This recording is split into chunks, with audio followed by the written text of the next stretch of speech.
Good evening. Good evening, ladies and gentlemen, and welcome to Eastern High School, home of the Musketeers, where tonight the Senators will look to pick up win number 2 on the young season and look to get their second road victory of the week. Meanwhile, Coach Scott Newcomb's Musketeers are also looking for their back-to-back wins to be charted in the win column this week after picking up a big win in their conference opener on the road at Scottsburg on Tuesday night. Tonight, it's a clash of cross-county rivals between the Senators and Musketeers, and your countdown to this tip starts now. Hello again, everyone. I'm Misty Jones, and joining me in just a moment for tonight's broadcast of Senator basketball will be Senator football's own Coach Mark Gibson.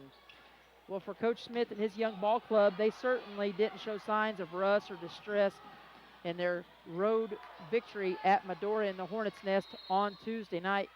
In fact, it appeared as though this youthful ball club has been even more driven and determined after that season opening loss to be very gritty, especially on the boards and on the defensive side of the basketball. Coach Smith watched his ball club rack up multiple deflections and steals, especially in that first half against the host Hornets on Tuesday night, while they also put a clinic on the offensive and defensive glass. Of the team's 33 rebounds, in fact, the Senators were able to swipe 17 off the offensive glass in their 54-35 romp over the Hornets on Tuesday. Tonight, however, the Senators will be put to a little bit stronger test against a Musketeer team that's loaded with upperclassmen. Speed at the point guard spot and at the shooting guard spots, as well as bigs that will like to get after it in the paint here tonight. And as I welcome in Coach Gibson to our pregame coverage, it would appear, Coach, that this group of Senators are very gutsy, very hard-nosed. We know that from football season, of course, with most of these guys, despite that lack of varsity experience that they've had coming into this young season up and down the roster. But we've yet to see this group really get into a smooth groove, if you will, from the shooting side of things, especially from downtown where they're icy cold, around 17% or so on the season through the first 2 games. How do they get going with their shooting here tonight in this early season rivalry contest? Well, you know, one of the things that I've written down a few different points, and that was one of them. When the Senators going to start knocking down shots, and like you said, 17% from behind the arc, 51% from the free throw line. I mean, you got to believe at some point those shots are going to start falling. And, you know, if they're not, Coach mentioned it the other day, you have to make better decisions. If things aren't falling, even if it's a wide open look, maybe you penetrate into the lane a little bit more. And the other night, our bigs were so active getting to the rim, whether it was Nick Mars, Harrison Sanford, Gavin Smith, Jacob Strange. You know, those guys, if they can continue to be active, maybe you get a couple easy points, you know, easy buckets right off the bat, and that gives you a little bit more confidence. Or if you're a guard, say, maybe if we get a steal out front, take it all the way in. Get something, you need to see the ball go through the hoop to get that confidence building and confidence flowing. And one other thing, I mean, you can't let it affect defense. I mean, for 2 games straight, this team has come out and been intense and have been active in the defensive passing lanes and been active on the board. They have to do that from the very beginning against this, like you said, this upper-class laden Musketeer team. And, Coach, the fact of the matter is this team comes in, West Washington, shooting 33% through the first 2 ball games, but as we said, very icy from downtown. But it's not for a lack of good looks, because several of the good looks that we have got have been totally wide open, and very few have been hotly contested. Right, and they just haven't fallen for us. I mean, we've talked about it for 2 games, and it's like, I mean, you've commented it, I've commented on it.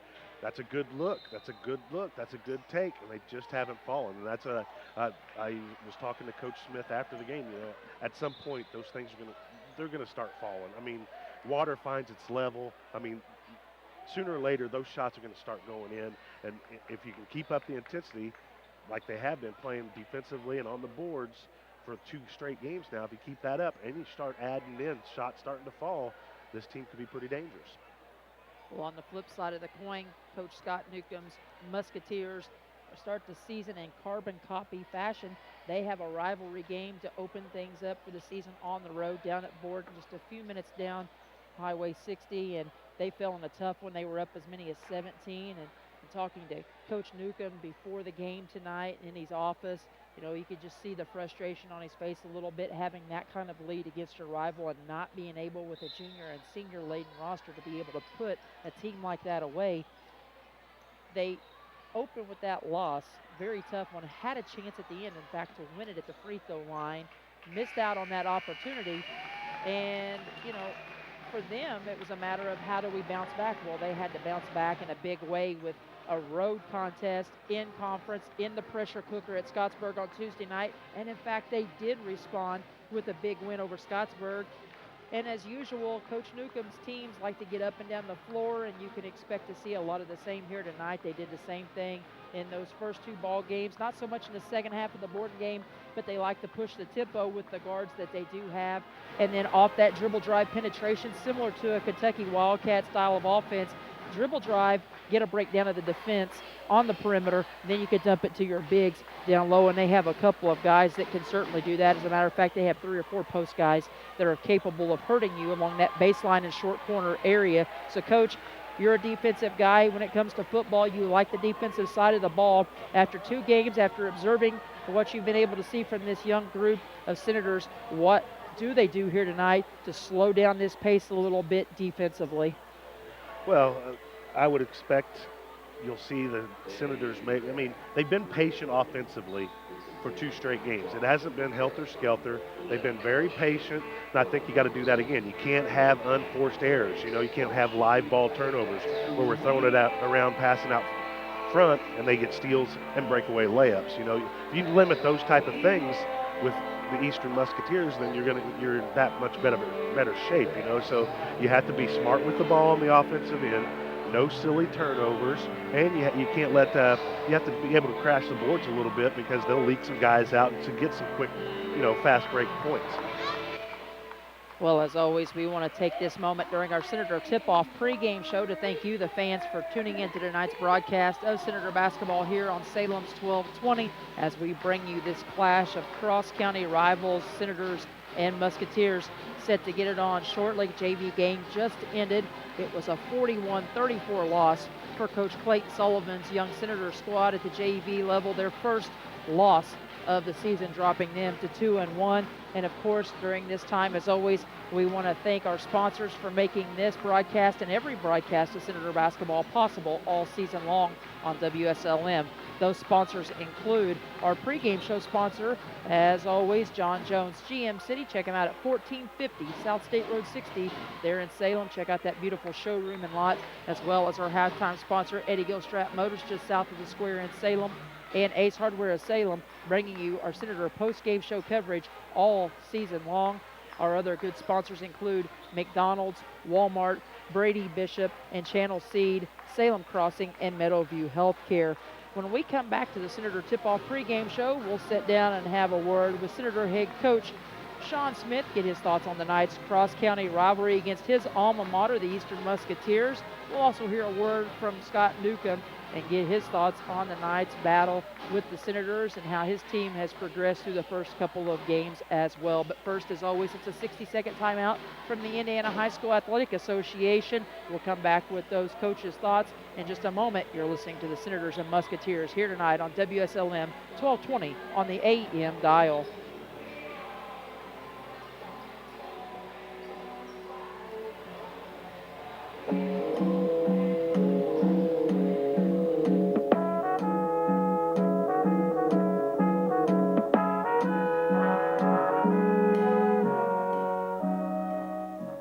Before the big plays, before the magical moments, before all that discipline, dedication, and teamwork finally pays off, comes your support. The IHSAA Foundation is dedicated to protecting, sustaining, and nurturing education-based athletics in Indiana. Its work will ensure IHSAA member schools and coaches receive the support they need so that Indiana student-athletes receive the opportunity they deserve. Learn more at ihsaafoundation.org.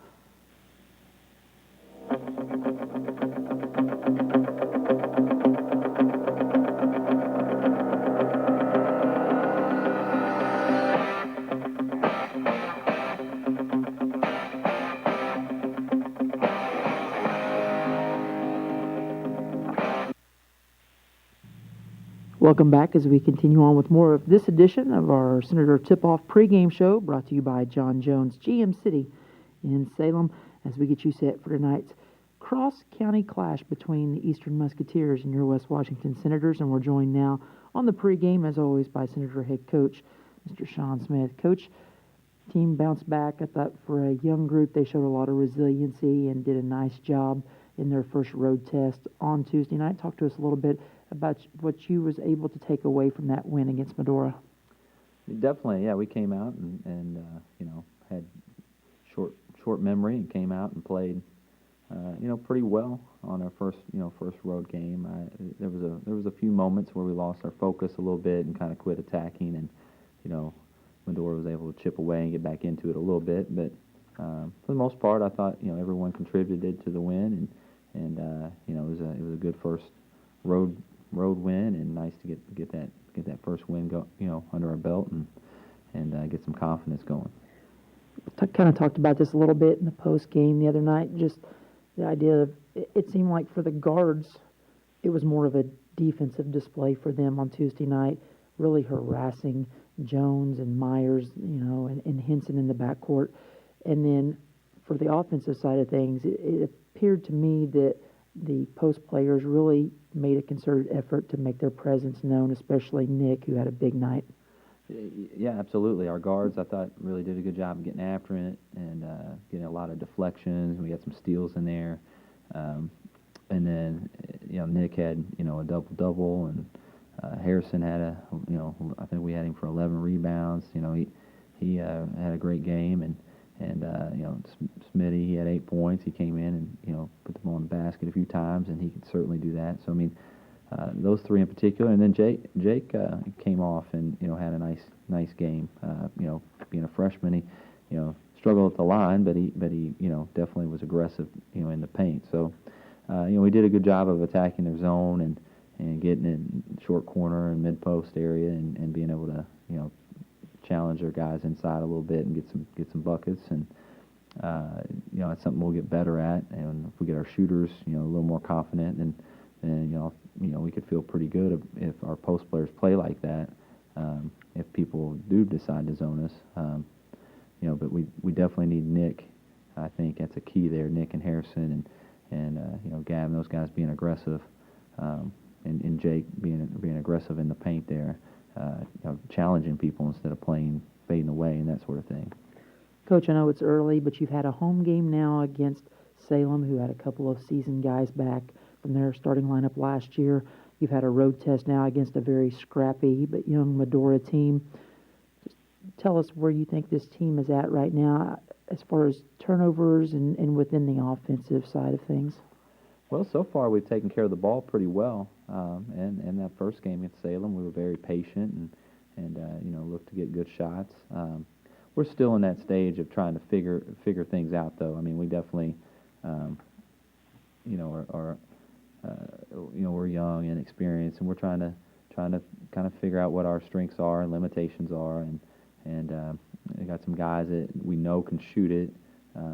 They just haven't really hit their stride yet as far as shooting the ball this year. But it's still early, and that'll come when they start to see the ball go through the hoop a little bit. They'll get some confidence. I think that's what they need. They need to see the ball go through the basket a little bit in the games, and then they'll, or even practice too. They just need to see that consistently, and they'll start knocking some shots down. I'm confident in that. So, I think we're just still in that early stage of kind of getting a feel for what we're capable of, and getting a feel for some of the new things that we're doing offensively, and over time we're gonna continue to get better, but we're definitely inconsistent right now.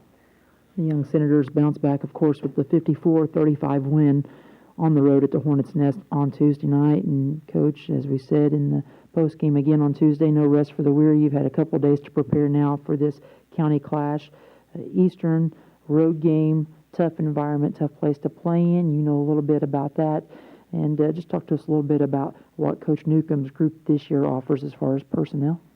Definitely, yeah. It's a tough place to play. It's a good shooter's gym, so maybe tonight some of our shooters will feel comfortable and get some shots fall for them. But, they have a veteran team. They have 13 juniors and seniors. So physically, they're strong and pretty athletic and in some areas, and they really crash the boards hard, and they really get out and they want to play fast. Most of their teams are always like that. They want to get out and play fast, but they have some guys inside that they can get some things done for them. Number 30 Moore, he's a nice inside out player for him. He can step out and hit the three, but he can also get in there and get some things done in the paint. And they have a big kid they bring off the bench that's bigger than anyone that we have out there. So I mean, if they can get him the rock, excuse me, if they can get him the basketball around the basket, he's going to be tough to stop. So they have a nice setup with inside out players. I'll tell you what, Coach, just in taking a glance or two at that game, at Scottsburg on Tuesday night, which, by the way, they were able to bounce back after a tough rivalry loss to Borden in their opener last week with the win on the road at Scottsburg in conference play. I was pretty impressed with the Edlin kid. I thought he did a nice job for them, slashing to the basket, getting some open looks. He didn't get a lot of them to fall, but definitely a shooting threat. And another kid I was pretty impressed with was the Marshall kid inside. Yes, Marshall is very physical, and he gets after it in the paint, mixes it up. He's a strong-looking kid, I think. And then Edlin, they have some slashers. They really have a lot of pieces that go well together. They have some quick point guards that get after it. They have the athletic wings that can slash, and then they have a shooter in Llewellyn, number 24. He can't let him get his feet set. He can really he can knock it down from deep, and then they have the big guys. So they really have a lot of pieces that go really well together if they can, put it all together. I mean, I could see them, with their veteran play and their strength and physicality, I can see them having a really nice season moving forward. So I mean, it's going to be a big challenge for our young team because of their physical prowess and their experience. We're going to have to really go over there and compete and fight and scrap, and we're going to have to knock some shots down, and we're just going to have to be ready to play. We're going to have to be focused and come out and try to keep the tempo where we need it to be, I think, to be successful, and they want to play probably 70, 80 point basketball, and I think for us, to be successful right now, we probably need to keep it around the 50s, high, maybe 60, but 50 to 60s, I think is a good area for us to have a chance to win the game. Coach, you talk about the physicality with this being a little bit older group that you're facing and a little bit bigger as far as their lineup's concerned. But one area, as always, that's a concern in a game like this is rebounding. But I thought your guys have showed a lot of grit on the glass in the first couple of games. Coach Gibson had you guys for 17 offensive rebounds on Tuesday night. Just talk a little bit about the rebounding effort from your guys. Yeah, absolutely.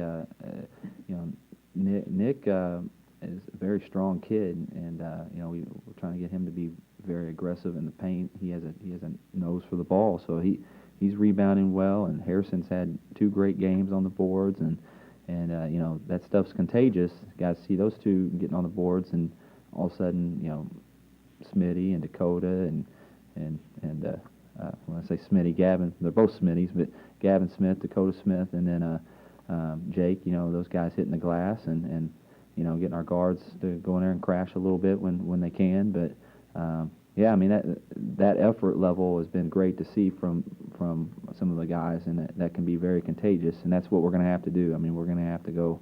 It's going to have to be a committee of scrappers going in there and just fighting for boards, because they are very they're physical, and they've got some size and athleticism inside that they really crash the boards hard. This, of course, will also be a nice game and a nice litmus test for some of your young guards, both Green and Bousman, as well as Zink and Mikey. Those 4 tonight will have to be ready to play at a fast pace. Absolutely, yeah. They're going to have to make sure that they're defensively able to stop the ball in transition, and contain dribble penetration, and if they can. All those guys are capable, along with Caden Abels. All those guys are capable of knocking shots down. We need those guys being aggressive and looking for their shot. within the offense, letting the game come to them. We don't want to shoot contested shots. We want to make sure that we're getting great shots, but we need them ready for those and looking for those opportunities and ready to step up and knock them down. And it's all part of a learning experience for those guys. We're running 2 freshmen out there in guard spots. There's going to be a learning curve for those guys, and I think they've done a nice job so far. So we just continue to, as you said, it's a good test for them, and it's a good opportunity for us to see where they're at. Coach, quickly as we wrap things up, what about the health of your team coming into this county rivalry game, and what about a lineup for your ball club tonight?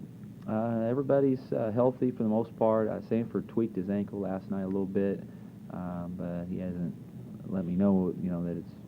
He finished practice and seemed fine, so he hasn't let me know anything that, it's bothering him or anything like that. So I think he's just tweaked it and he's good to go. And at the guard spot, we're going to go with Bousman and Green and Zink, and then at the forward, Sanford and Mars. Coach, best of luck in this county rivalry matchup against Eastern, your alma mater, and I look forward to seeing you after hopefully a big win on the road here tonight. I appreciate it. Thank you. Coach Smith joining us here on our Senator Tip-Off pregame show. Stick with us. We'll have more in a moment. You're listening to the Senators tonight on Salem's 1220.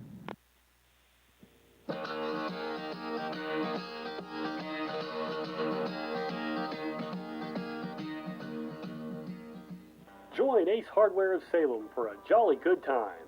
Saturday, December 2nd from 11 a.m. to 1 p.m., Santa Claus is taking time out of his busy schedule to enjoy cookies and milk and listen to Christmas wishes. Kids, families, and pets are all welcome to get their pictures taken with Santa. Find complete details for our annual Cookies with Santa event at facebook.com/Ace Hardware of Salem. Ace is the place with the helpful hardware, folks.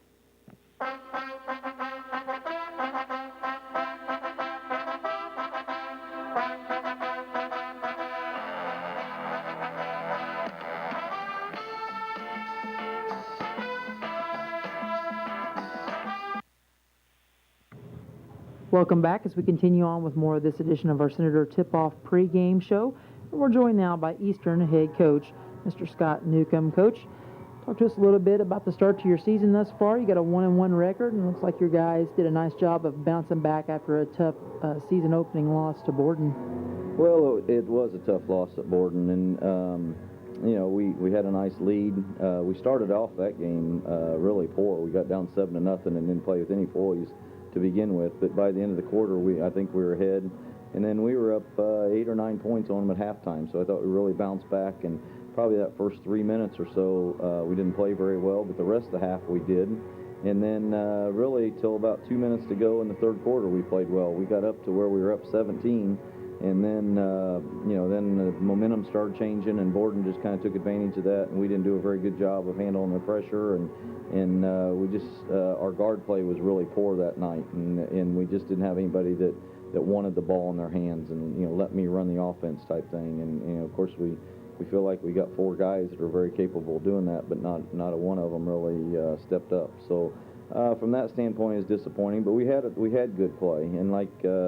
We kind of went through last year. And even after that game, we did enough good things to win, did too many bad things to lose. And we keep a plus-minus chart on each individual and have an award at the end of the year for that. But our plus was only like 57, 58, something like that, and our minus was 47. So that's not good. And then like you said, we bounced back against Scottsburg, and I think our plus was 97, and our negative was 47. So, it was nice to see us bounce back there. We were up 9 in the first half, and they made a run, and they hit a half-court shot at the buzzer to tie it at halftime. But then the third quarter, we came out and outscored them 9 in the third quarter and 10 in the fourth quarter, and really played well and played poised. And when they started pressing and doing things, we were able to take advantage of it better. So hopefully, you hate to lose, but sometimes, maybe that's what it takes for people to realize, I've got to do my job instead of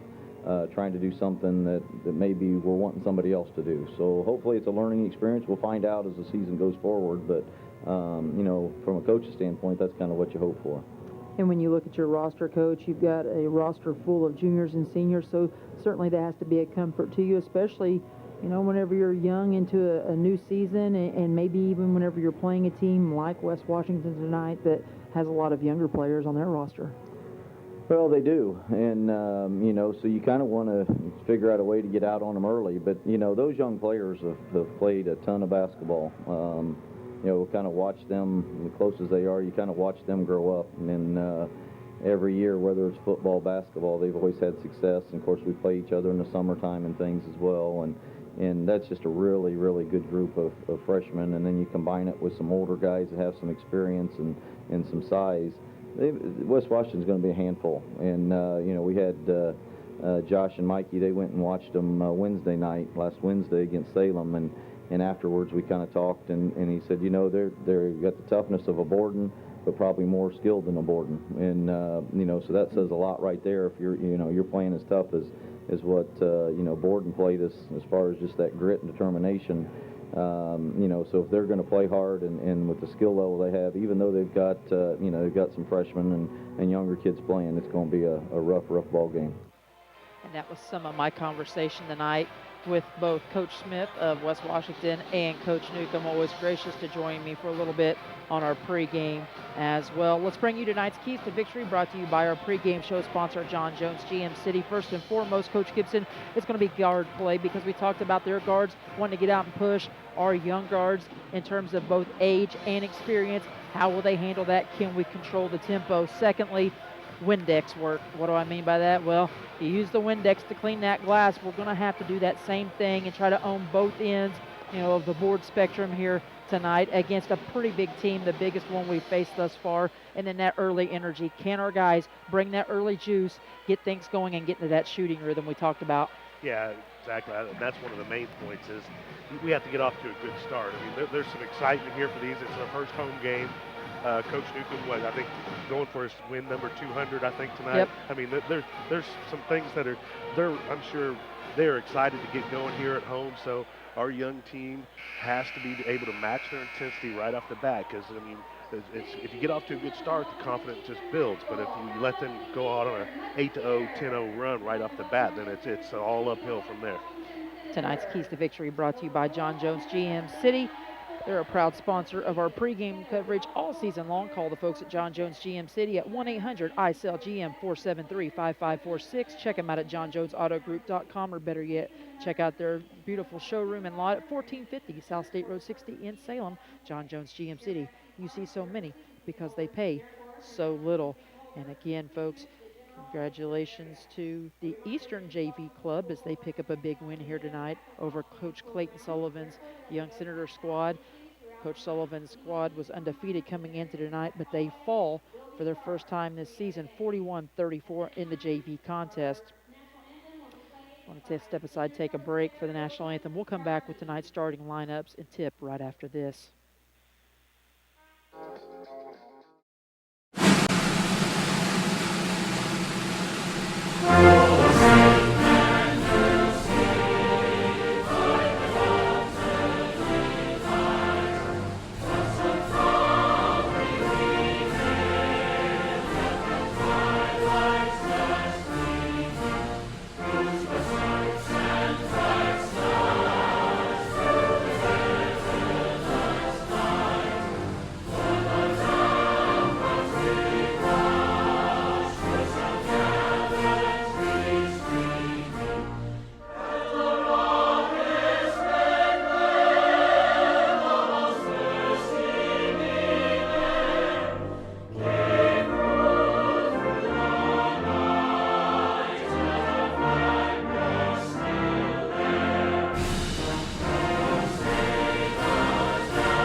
Season home opener. They were on the road again at Borden and Scottsburg in their first two meetings. They come into this contest 1-1 on the year. Let's look at tonight's starting lineups brought to you by our pregame show sponsor, John Jones GM City. Check them out at johnjonesautogroup.com or check out that beautiful showroom in lot 1450 South State Road 60 in Salem. John Jones GM City.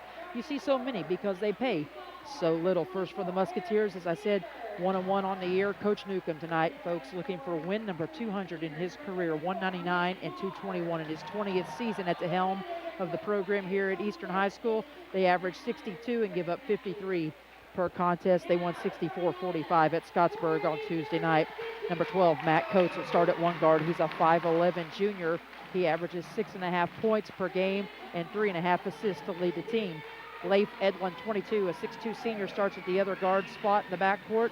2 points per game, 3 rebounds, his average. 24, Trevor Llewellyn, a 6' senior, averages 11 points per game and 1 board. 30, Mason Moore will start at one forward, 6'3 and a senior, leads the team at 13.5 points per ball game. And number 40, Connor Marshall, 6'2 and a senior, starts at the other forward spot, 9 points, 5.5 rebounds per contest for Coach Scott Newcomb's club. For Coach Smith and his Senators, they come in also 1-1 on the year. They average 45 a game. They're giving up 44.5. Coach Smith, 53 and 28 in his 4th season in the Berg. He'll start a 3-guard set. 22, Holden Bousman, 6 foot and a freshman, 5 points, 3 steals per game to lead the team in the steals category. 10, Camden Zink, 6 foot and a senior at a half point per game. Also starting in the backcourt, number 12, Parker Green, 6 foot and a freshman, 7.5 points, 3 rebounds per contest. Up front, 24, Harrison Sanford, 6'2 and a sophomore, 6.5 points, 7.5 boards per game. And Nick Mars at the other forward spot, 6'3 and a senior, 9 points, 5.5 rebounds per contest. Tonight's Indiana High School Athletic Association officials are Mr. Rick Jackson, Jeff Morning, and Larry Abbott. Senators in the road blue, trimmed in white and red letters in numerals. Eastern in the home white threads for the first time this season, trimmed in purple and gold with purple letters and numerals. And we're underway as the tip was controlled by West Washington, but they swatted it out of bounds off the tip, couldn't chase it down. So Eastern will start with the rock on their end. Senators moving on your WSLM 1220 AM dial to start things out tonight, moving from right to left. Eastern swings it around the perimeter with the dribble drive. Llewellyn nowhere to go, cut off, gave it up to Edlin. Edlin right side now in the corner to Coates. Coates uses the dribble against Bousman, moves short corner, little floater will go, and Coates with the smooth move on the right side gets his first 2 of the night, and Eastern's out to the quick 2-0 advantage. Senators come down and they'll work now against a little man-to-man defense. They get in the secondary break, and the Senators can't finish off the flex cut as they found Parker Green cutting baseline. His shot would not go, so the lid's still on tight on the rims for this Senator club as far as shooting is concerned. Senators made them work pretty hard in the first possession. Nice, good defensive intensity. They just have made a nice little drive to the bucket on the baseline. So you just got to make sure, like I said, the shots are going to fall. You just got to make sure we keep playing with intensity on this defensive side. 6:39 and counting. Opening quarter of play from Eastern High School. Misty Jones alongside of my sidekick and broadcast partner, Coach Mark Gibson. Greg Akers bringing you video coverage on live stream. And nice drive, right side, Connor Marshall kicks corner, 3 ball on the way, in and out, no good for Coates. Offensive rebound fought for, and Marshall comes up with it. He can't finish, and then Holden Bousman, the freshman point man, comes out with it for Coach Smith's club. He'll push right side, gives it up to his freshman teammate Green. Parker swings it to Sanford, now back to Bousman on the left wing. He'll fire, deep 3, couldn't get it to go in and out, follows his own shot, and we're going to get a whistle and a foul, and they're going to get, looks like they're going to get Holden for the reach over, so that'll be his first, the team's first, and the game's first personal of the night at the 6:05 mark, as Holden will wait at the center circle to pick up Coates as he crosses the timeline. Brings it right side now as they work it to Edlin, back out to Coates. Off the screen, Llewellyn will fire 3 right side, that in and out, no good. Mars there with Harrison Sanford for the rebound. They're going to tip it out, and it's going to stay here with Eastern on this possession. 5:51 to play, first quarter. Senators stick with the man-to-man underneath. Nice pin by Connor Marshall, and Marshall gets his first 2 of the night, and it's a little 4-0 spurt here for the homestanding Musketeers to start things out, as the Senators now We'll go into that secondary break. They can't get anything off the flex cut this time, so now they're getting more of that motion style of offense as they're trying to post Harrison Sanford. First turnover of the night as they throw it away in the post. And then Bausman there to try to steal it away. And as the ball was fought for, Eastern actually come out with it before Holden could get the steal, but they're whistled for a travel as they try to get up with the ball. So one turnover apiece now for each team. Quick substitution here. Harrison Sanford checks out, number 20. Dakota Smith checks in for his first minutes of the night. Dakota, 6 foot, a junior at 3.5 points Nice per pass. game. Underneath Dakota, they find him on the block, and he's hammered from behind. He'll go to the line for our first free throws of the evening. That's a nice little look by Parker Green there from the foul line extended. A little pick and roll action, I guess if you were. Dakota Smith dove down to the bucket, and nice, and Parker found him. Foul goes on Mason Moore, his first, team's first for the homestanding Musketeers as Dakota Smith goes to the free throw line. Coming in after 2 games to this contest, 5 of 6 on the year for 83%, but left that one long. Off the back iron, second one is up and good. So Dakota Smith finally gets us on the board at the 5:16 mark of this first period of play. It's 4-1, Eastern out in front. Now into the front court. Edlin caught left side, gave it back to Coates. He dribble drives, kicks to Llewellyn. He'll try again from 3, ball land in the corner. It still won't go down for him, and Nick Mars with a strong defensive rebound. Holden pushes up the center of the floor, stops, and now he'll work the dribble between the circles. Gives it up to Zink, the senior guard, on the wing right side as he'll get dribble penetration against Llewellyn. Spins, shot looked like it was partially blocked, but somehow Zink gets it to go off glass. Little razzle-dazzle move for the senior guard. He's got his first 2 of the night. It's 4-3 as the Senators answer back with 3 straight. Llewellyn with it right side. Closed out by Parker Green. Forces him to give it up now to Marshall. Holden nearly with the steal. Dangerous feet, quick hands as Coach Smith will give his freshman point man some guidance on the defensive side of the rock. 4:29 to go. First quarter of play. Set to inbound down in front of us will be Leif Edlin. Edlin gets it to Coates in the backcourt. Now crosses over into the front court as he sends it over to Moore on that left wing. Gets it right back. Eastern goes into their half-court motion set against the Senator man-to-man. 3 ball short for Moore. Rebound comes out of there to Edlin as he comes up with the offensive rebound. Gives it to Coates, cutting back door right side. His jumper in off the rim. Got the nice friendly bounce. And Coates has his second field goal of the night. Make it 6-3 now in favor of the Musketeers. Holden had that pass poked away, and then Eastern gives it right back on a travel. So every time they force a turnover, Eastern manages to give it right back, as we're going to see the junior guard, Mikey Nichols, check in. Mikey's 5'10" and a junior. He's going to spell Holden for a minute as he'll talk with assistant coach Matt Myers on the bench. Now we've had a couple of, we actually were very fortunate. We've had a couple of steals, what we talked about in the pregame out front, which could have easily led to easy buckets. 3 ball on the way, right side, won't go for Parker Green, and fighting for the rebound underneath. I think we're going to get an Eastern foul. If so, that'll be their second of the night. Foul's going to go on 40, Connor Marshall. That'll be his first. Again, team second. Be a 3-man stack at the ball side elbow. Mars and Smith to offer the double screen to Zink as he rolls off of it left side. Long on the 3-point attempt. Rebound fought for. Marshall was there to secure it with Moore as Dakota Smith tries to climb over the back. He's going to pick up his first of the night. Team foul number 2 for West Washington as well. With 3:38 to go, Eastern will get it back, leading it 6-3. Yeah, Zink, he had another open look, but he caught it coming off that curl there, and he's kind of falling away towards the baseline instead of squaring up and firing. Moore now will give a high screen out front for Coates, who gets it right back at the volleyball spike line, working it between the circles. Stands and holds now and takes it with the dribble against Smith.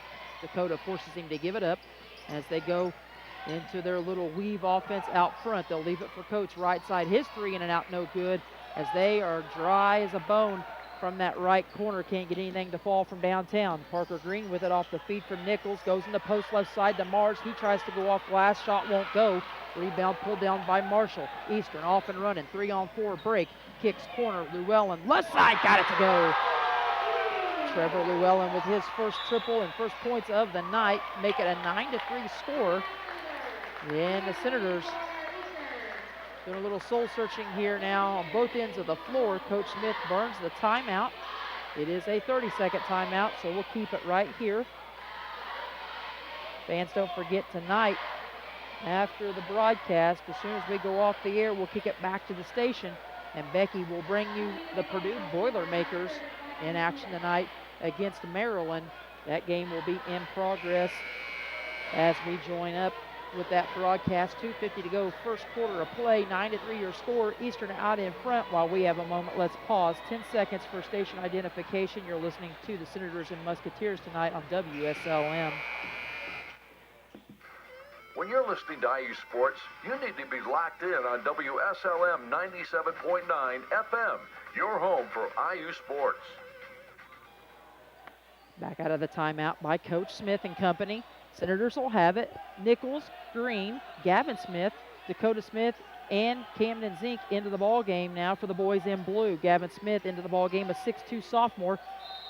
Wanted to catch baseline, and now they're going to overrule Rick Jackson as Larry Abbott comes in. Jackson thought it was touched by a Senator hand, and Abbott comes in to correct the call. Good work by this officiating crew. 2:37 to go. Senators will keep it and avoid the turnover. And into Gavin Smith off the lob. He can't get the shot to go, and rebound is pulled down by 54. Dylan Sharon, 6'6 and a junior at 5.5 points a game, checking in at the break for Coach Newcomb. His shot won't go, had it blocked. Offensive rebound, had it blocked again. So a couple of shot attempts for the 6'6 Sharon, paying immediate dividends on the glass and on the offensive side of things for Coach Newcomb, as he will go to the free throw line. This is going to be team foul number 3 against the Senators, and it's going to be the first of the night on Gavin Smith, again, who checked in. Parker Wallingford also into the ball game. Both of these teams will run about 10 or 11 deep tonight. It'll be a Rolodex of subs for both clubs.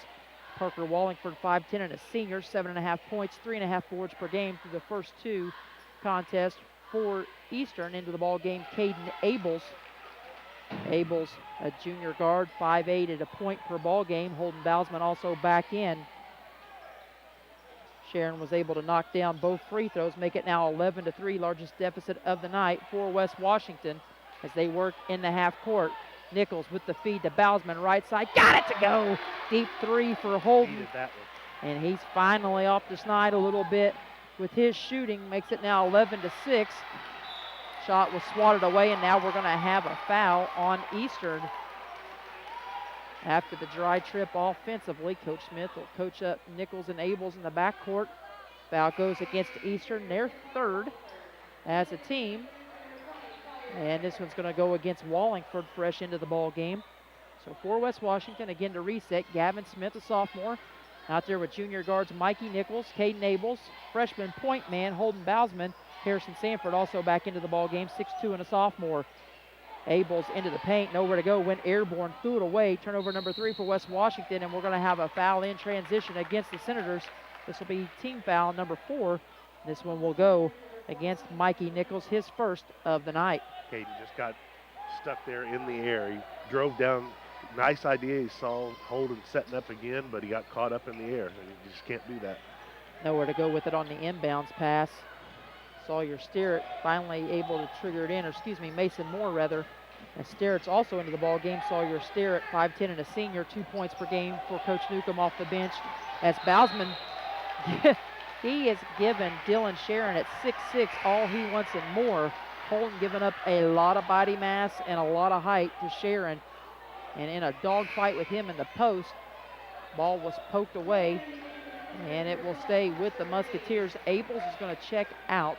I'm going to see Parker Green back in. So right now, 2 sophomore, 2 freshmen, and a junior on the floor for Coach Smith. They get it into Llewellyn, thought about 3. Gives it right back in the corner now to Sterrett. He'll use up the dribbles. He brings it back out top to Llewellyn. Now to Coates, left side. He'll bring it back and work the dribble between the circles against Bousman. Senators sticking with the man-to-man. Minute 16 and counting, first quarter, 11-6. Eastern out in front. They have led the entire night thus far. Wallingford's 3, or excuse me, Sterrett's 3 in and out, no good from the left side. Rebound off to Llewellyn. He'll give it back to Sterrett, who chased it down in the corner. Now gets it back. 2-man game of pitch and catch with him and Llewellyn in the corner. Now he's trapped.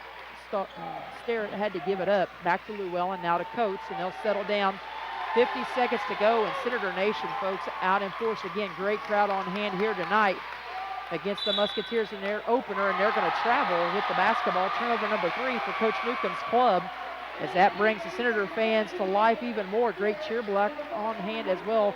Bousman gets a well-deserved breather after the battle with Sharon on that last possession in the post. 42 seconds and counting. Senators needed a couple of really good defensive possessions the last couple of times, and they've got it. They've really dug down, so they need to finish this quarter strong. As soon as I think I jinxed Sanford on that one. Harrison whistled for the travel out front, so it'll be Eastern basketball. 34.4 to go. 11-6 your score. Again, Senators trailing this one the entire time thus far in this first period of play. High post, right side, Marshall nowhere to go with it. Tries to get it back on the give and go from Coates in the corner. Gavin Smith there to poke it away into the front row of the cheer block, and our cheerleaders down in the corner. Rick Jackson said to give it up now to Starrett. He'll trigger it in. It's going to be a triangle set away from the ball. They're going to try to post immediately to Connor Marshall, and the ball poked away again by Gavin Smith. Gavin's done a really nice job in the first quarter. That's his 3rd deflection right there of the quarter, so he's been active with the hands.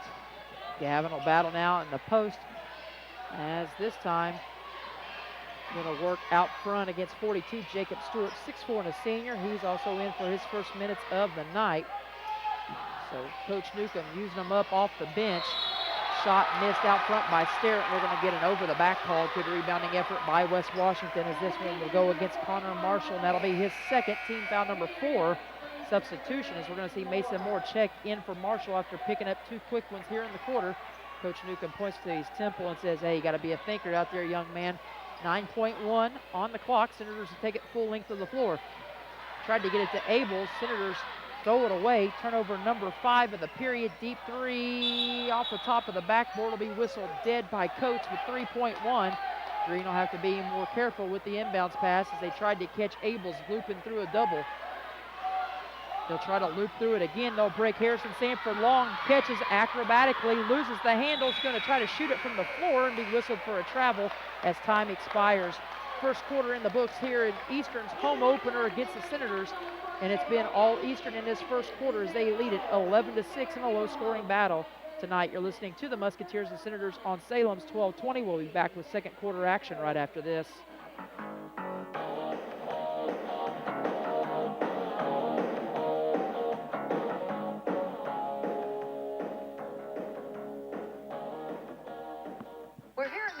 Gymnasium for tonight's game. It's time to introduce the starting lineup, and the crowd is on their feet and they're going wild. And here comes the new players. We've got the quarter pounders coming in tonight alongside the chicken classic sandwiches. Playing forward tonight, we have got one-of-a-kind McWrap.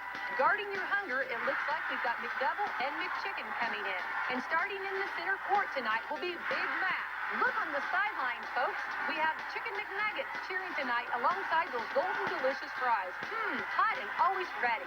You'll score points every time you bring the family into Salem McDonald's, right here on Main Street, before or after the game. Don't forget to top off your favorite meal with a cold soft drink, that famous Mickey D sweet tea, or something from their full line of smoothies and McCafe coffee drinks. Order inside to 11, or get that one-of-a-kind taste 24 hours at the drive-thru. McDonald's, I'm loving it.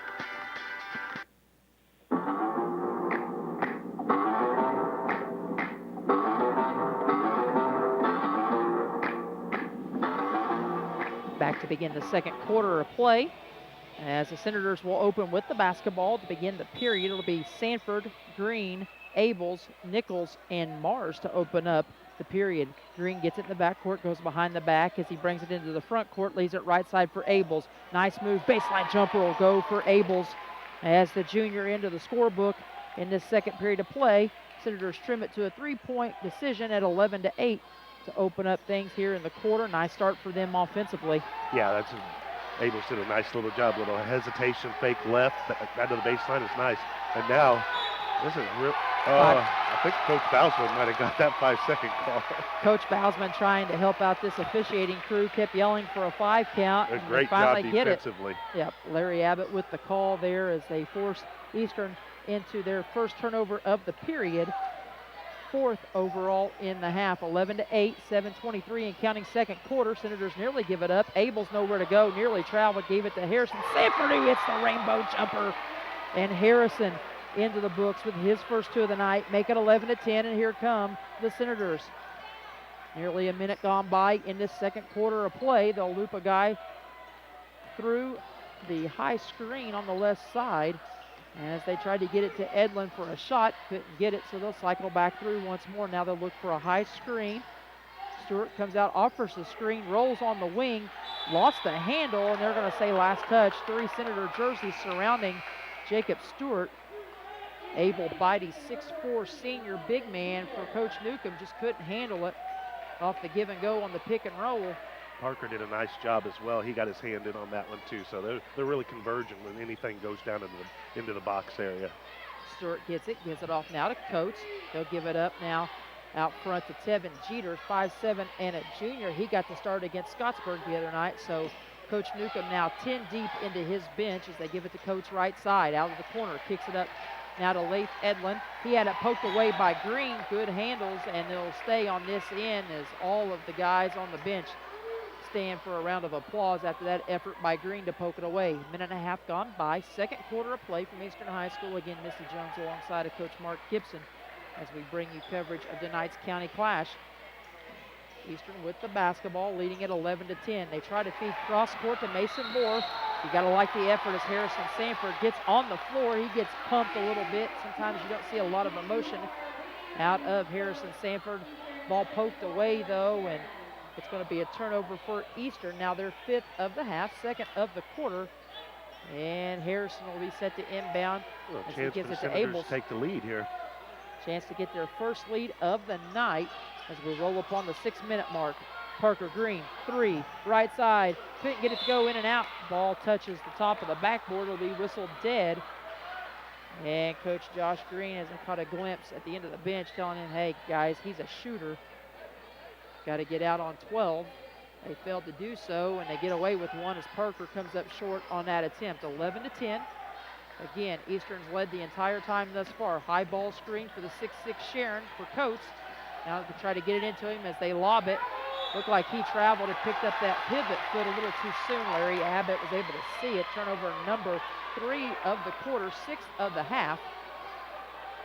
Again, the JV Senators fall here tonight. Coach Clayton Sullivan's group falling to 2-1 now on the year. Their first loss of the season as they drop the decision 41-34. And Abels will now go to work against a guard that's actually a little bit smaller than him for once. And Green misses a wide open layup underneath. Had him right where we wanted him, open on the block, turn, but didn't get his body squared. And will compound things with a foul. Harrison Sanford on the rebound attempt, whistled for his first of the night, team foul number 5. So both teams now with 5 apiece. Again, Harrison's first.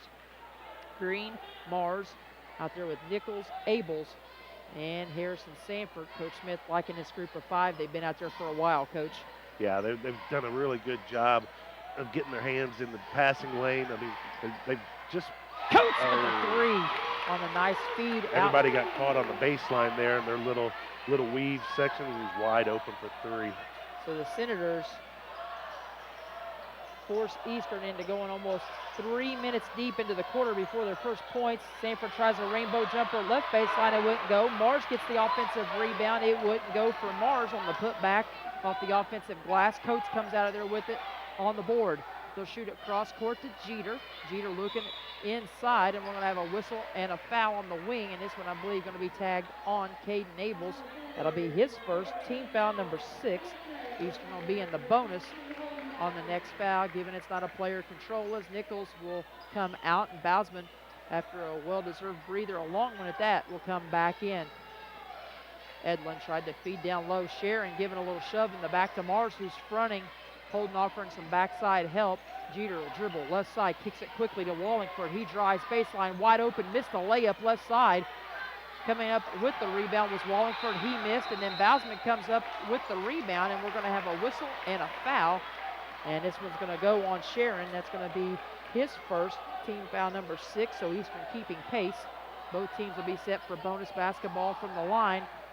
on the next whistle. Coming up on the halfway point of this second quarter, 14-10. Eastern out in front. Underneath, nice feed to Nick Mars, wide open, tried to finish with the reverse, couldn't get it to go. Sharon and Green fight for it. And now we're going to have a technical foul. Larry Abbott heard something out of the mouth of Dylan Sharon. That's going to go as a personal. One more technical and he'll be done for the night. Coach Newcomb's going to get an explanation on what was said. Had to be something he said because I didn't see him flail an arm or really do anything boisterous as far as a gesture's concerned. It was going to be their ball, right? I'm not.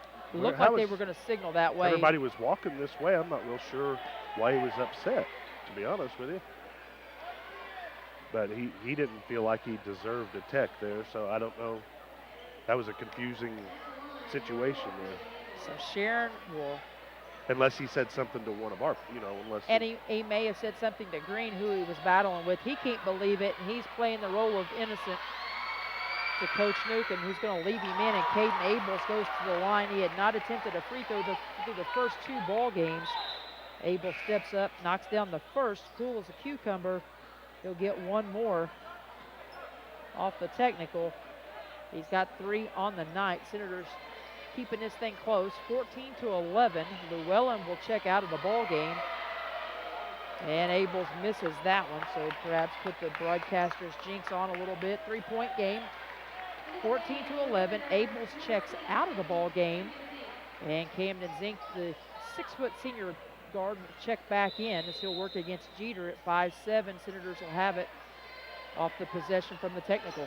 I think you said it best, that we're just hanging in there, because I'm not sure we're playing as well as we've played at times this year, but Green, we're just kind of hanging in. He tried to feed it off the double team that came his way to a wide open cutting Harrison Sanford on the right side, and Parker threw it away, had the ball tipped away. 4:07 to play before the half. 14-11.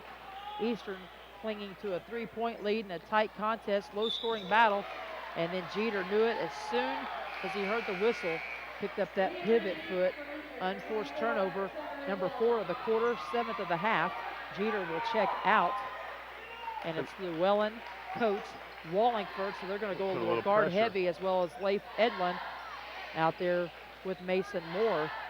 Bausman will bring it up now, working against the senior, Edlin, and he'll bring it right side. Gives it up to Parker Green on the wing. High screen from Harrison. Couldn't find him on the wide open pick and pop, and Bausman, bullseye baby, as Holden knocks one down from the left wing. He's got his second triple of the night, and we are tied at 14. It's game on. Boys in blue fighting and hanging tough. 3.5 to play, ball tipped away, and they're going to say last touch by Cam that was a good Zink. call. Cam got his hand in there and actually deflected it out. That's a nice job.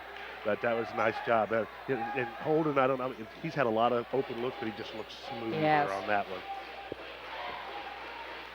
Ball to be inbounded in the corner. Bad spot to do so. Holden's going to chase down Coates and gives chase, forces him to give it up to Wallingford. Drives left side, double team, kicks out to Coates. Swings it over back to Edlin on the right side. He'll get a screen from Stewart on the pick and roll. Mars deflects it away. Over to Coates, left side. His 3 will go. Coates with the answer to Holden's 3, and it gives them a 17-14 lead. Eastern back out in front. One tie, yet to have a lead change. Senators looking for that first lead of the night. Bausman takes a high screen from Sanford, left side. Going to give it up to Mars out top. He'll work the dribble, goes into the paint. And we're going to get a player control, it looks like here, as Nick kind of lowered the shoulder like he was trying to pick up a first down on 4th and short. Yeah, I don't know if there was a ton of contact there, but that's probably the correct call. He did kind of lower his shoulder a little bit. 7th personal, but since it's player control, they'll inbound instead and reset. Look for perhaps a high screen off the pass to the wing. Edlin gets it back, brings it left side now, trying to get that high screen from Stewart.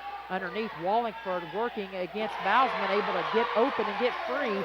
Wallingford's got his first 2 of the night. Just like that, it's back to a 5-point game at 19-14, and then Holden will be whistled for the turnover. They say he packed it on his hip. Turnover number 9 of the half. Senators averaging 12 a game, already with 9 in this one. Coach Smith's going to burn a timeout, and it's going to be a full. So I tell you what, Coach Gibson and I will step aside, and we'll take one as well to catch our breath. 2:32 to go before the half. Senators trailing at 19-14. You're listening to the Senators and Musketeers on Salem 1220.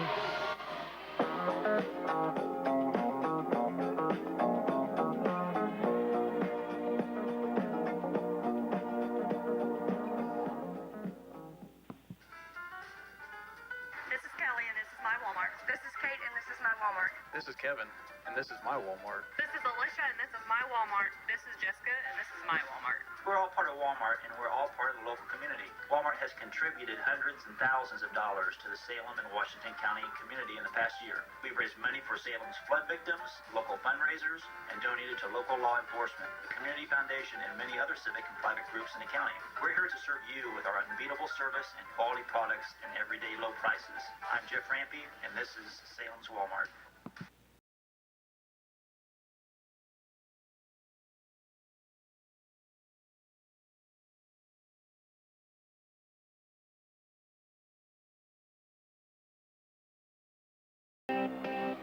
As we come back out of the timeout by Coach Smith, patented whistle from the sideline. Coach Scott Newcomb getting his guys' attention as they go back to work and reset in the offense. Dakota Smith, Caden Abels, two juniors set to check in next dead ball for West Washington. Wallingford went airborne, threw it away almost as Llewellyn was able to save it on the wing. Coming up on the 2-minute warning, Bausman comes out to pick up Coates. Forces him to give it corner. Llewellyn not shy, lets another one fly from 3 ball land. Still can't get one to go from that right side of the floor in the corner. And Senators come out of there with it. Green controls it now right side in the front court as he brings it back between the circles. Leaves it off on the wing to Zink. Zink now will look to go one-on-one with Llewellyn. Instead gives it up on the wing to Green. On the pick and roll, gives it up to Mars, and Mars is going to be whistled for the player control. His second straight foul on a player control, team foul number 8. And with 1:50 to play, Senators give it right back, trailing at 19-14. And we're also going to see the 6'4" freshman, Jake Strange, check into the ball game for his first minutes of the night. Jake, 6'4" and a freshman, 3.5 points, 3 rebounds per contest. As we're going to see Harrison Sanford check out, as well as Mars and Zink, the two seniors on this Senator Ball Club. Yeah, I thought he got there a little bit late, but still, I'm not too sure he needed the power dribble there. He could have just taken one step and laid that up in there. He's just a little bit too late. And Senators have left several points up off the rim. Nice move by Wallingford as he gets into the paint. He's able to finish over 6'4" Jake Strange, and Wallingford's got his second basket, give him 4 on the night. Largest lead at 21-14. Check that second largest lead. It was 11-3 earlier. Jake Strange, though, wide open at the other end, is able to finish for his first 2 on a wide open layup, so make it a 5-point game at 21-16. Need to finish strong here. 1 minute to go. Need to finish strong here, and just like game 1, final 1:10, we've kind of struggled. Coates has it right side in the corner, kicks out to Llewellyn. Llewellyn back to Leif Edlin as we roll up on 50 seconds to play here in the first half. Eastern patient in the half court. Senators pretty stingy with the man-to-man. Not wanting to give up anything from the perimeter on a drive. Off-balance shot won't go for Leif Edlin as he works against Jake Strange. And Jake's going to pick up his first personal, so a basket and a foul. Wasted no time getting his hands dirty in this one in the second quarter. 41.4 on the clock. Eastern to the free throw line for just the second time tonight. Leif Edlin to the free throw line on the year 0 for 1.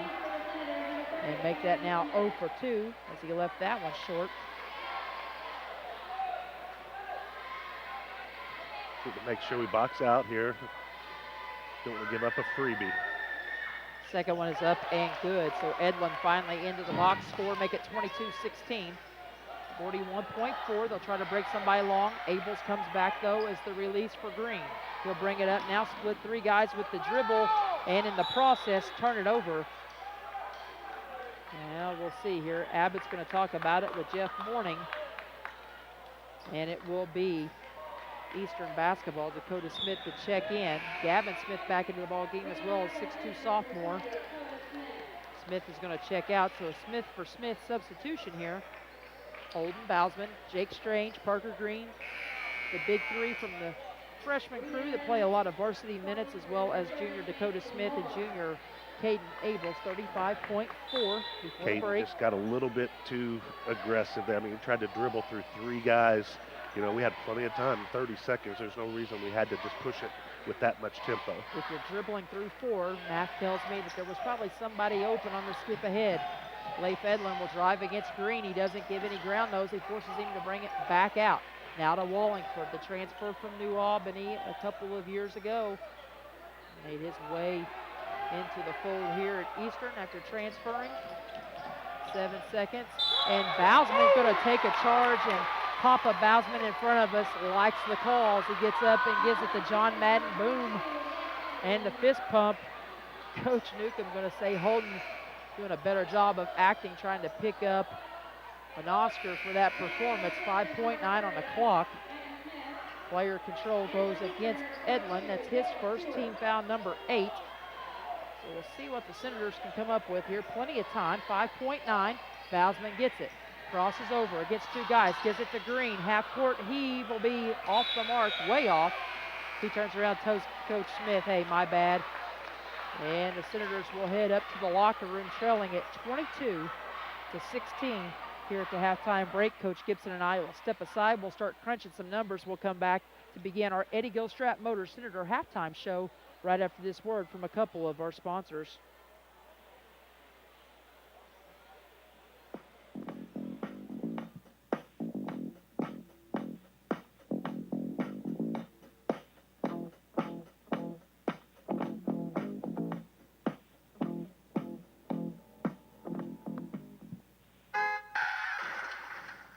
Yeah, hello, police. Yeah, I just hit a deer. Well, the deer actually hit me, right? But I need a wrecker for my truck. See, the whole front end is really smashed in. Now, the deer didn't make it, but it sure looks like a 12-pointer. Hey, I'd like to be towed to Eddie Gilstrap Motors Collision Center. Yeah, you know, the one at 1008 West Mulberry Street in Salem. Well, just the other day, Bill, my buddy, he had his Ford Mustang redone there, and it looks like it did back in 1965. Even better. Well, they accept most major insurances, and they work with you to get a rental and get you back on the road with genuine parts for your vehicle. Not like some body shops that make their repairs out of the local junkyard. Yeah, right. You know, let Paul know it's me and that the truck will be coming in. He's a great guy, and he knows the repair business like the back of his hand. The deer, nah, he's not going to process that. Just the truck. Yeah, Eddie Gilstrap Motors Collision Center, or call Paul at 812-883-3481. Channel Seedsmanship. It's about being in your fields, giving you expert advice, knowing your fields almost as well as you do, and selecting elite seed products to help maximize your profitability. When it comes to getting the most out of your acres and your operation, put your trust in a Channel Seedsman.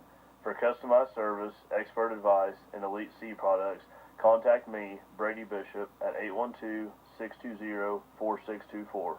Go Senators. Since 1937, Eddie Gilstrap Motors has been proud to call Washington County home. As you cheer for your team tonight, we'd like to thank you for your business and continued support. Best wishes to the Lions, Senators, and Musketeers this season.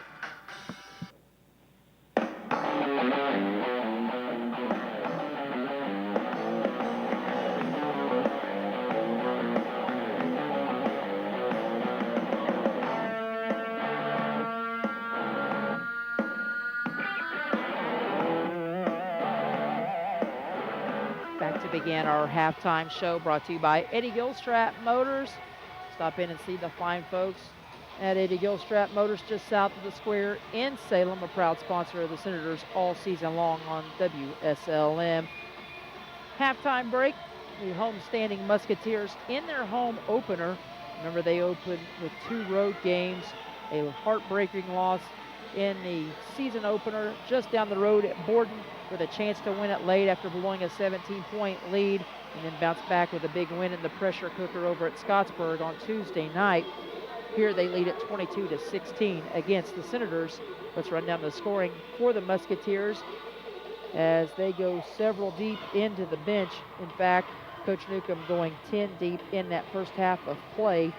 Starter Leif Edlin with 1 point on 1 of 2 from the free throw line. Trevor Llewellyn with a 3-point make in the first quarter for his lone 3 points here of the half. Mason Moore went scoreless. Connor Marshall chipped in with 2 points. Battled some foul trouble, though, early. Matt Coates, the other starter, to lead the way. 10 points, including 2 makes from two-point range and 2 big shots from downtown.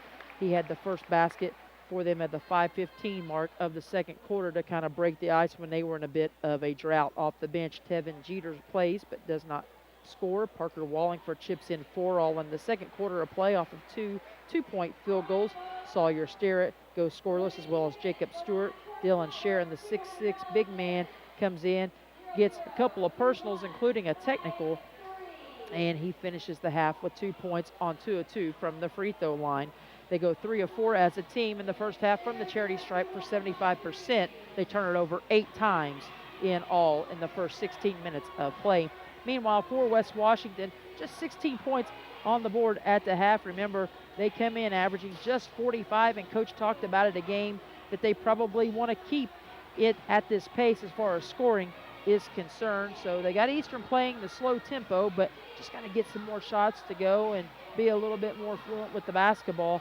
Holden Bousman with 6 points at the half off of a couple of long bombs, trying to get his shooting rhythm going. And these first few ball games, Camden Zink with 2 points off a 2-point make in the first quarter. Parker Green scoreless, as well as Nick Mars, who also started but did not score. Harrison Sanford chips in 2 off of a field goal in the second period of play. Dakota Smith, Mikey Nichols, Caden Abels, Jake Strange, and Gavin Smith all play in this first half. Gavin Smith and Mikey Nichols scoreless off the bench. Dakota Smith with 1 of 2 free throws shooting for his 1 point. Caden Abels 1 of 2 from the free throw line and a 2-point field goal for his 3 points. And Jake Strange chips in with a wide open layup, 2-point basket there toward the end of the half for Jake. So in all, just 16 points on the board. Not a lot to speak of in terms of offense, nor from the free throw line, where the Senators are just 2 of 4 at the half for 50%. They come in, though, shooting it at just 48%, 16 of 33 through the first 2 ball games. So not a great percentage from the free throw line or from the 3-point line either for the Senators early here in the season, trying to make amends with that here tonight. 10 turnovers in all for the Senators in the first half of play. So turnovers about even, score about even, fouls even, 9-8. So everything kind of balancing out. It's just a matter of Eastern finding a few more shots that'll go down for them in this contest, but Senators hanging tough. 22-16. We're going to step aside, get a word in from another one of our sponsors. We'll come back. Coach Gibson will give you a rundown of the other statistics from this first half. You're listening to the Senators and Musketeers on Salem's 1220.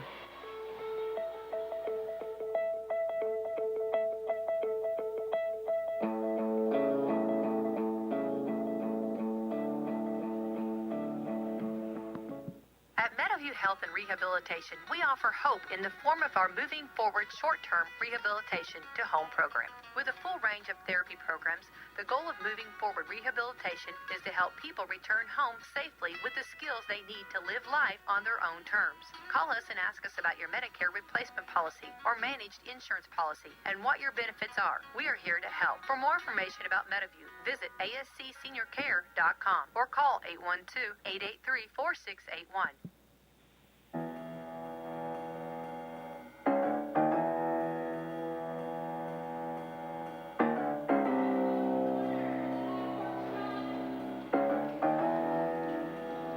Okay, back here for West Washington Eastern. I've got some halftime stats for you. Coach Jones, you said it right that everything seemed about equal. I mean, the shooting was, and like you said, they just had a few more shots.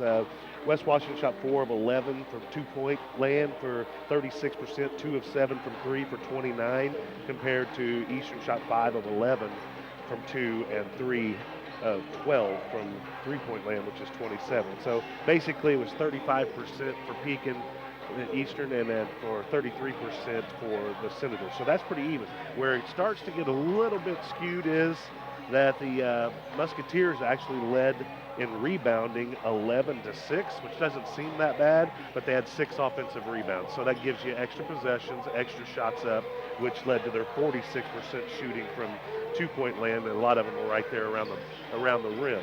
They have 6 assists for the Musketeers, 4 for the Senators.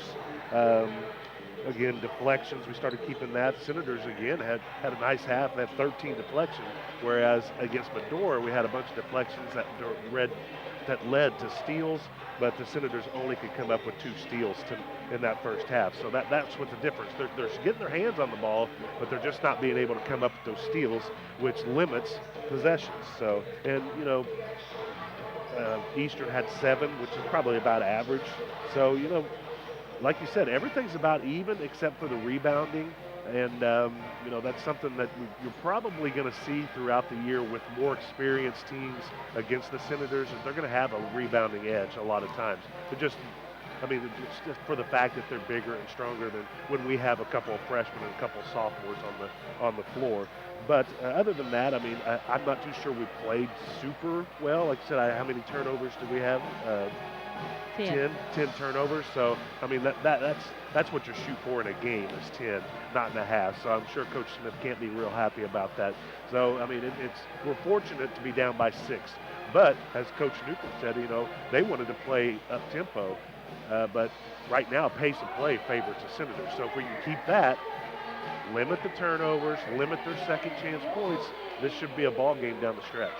Take one more break, step aside. We'll come back with third quarter action right after this. Senators trailing it at the half, 22-16.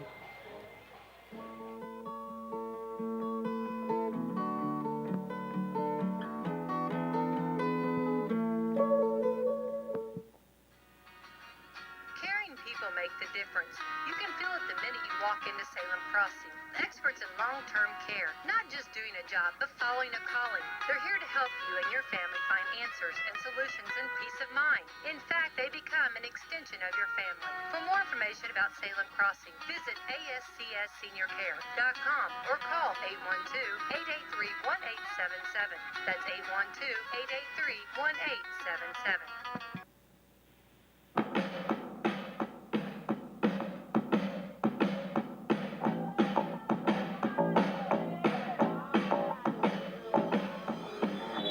Back to begin the third quarter of play. Eastern will have it to open up the second half. They've got the ball in a 6-point lead, 22-16.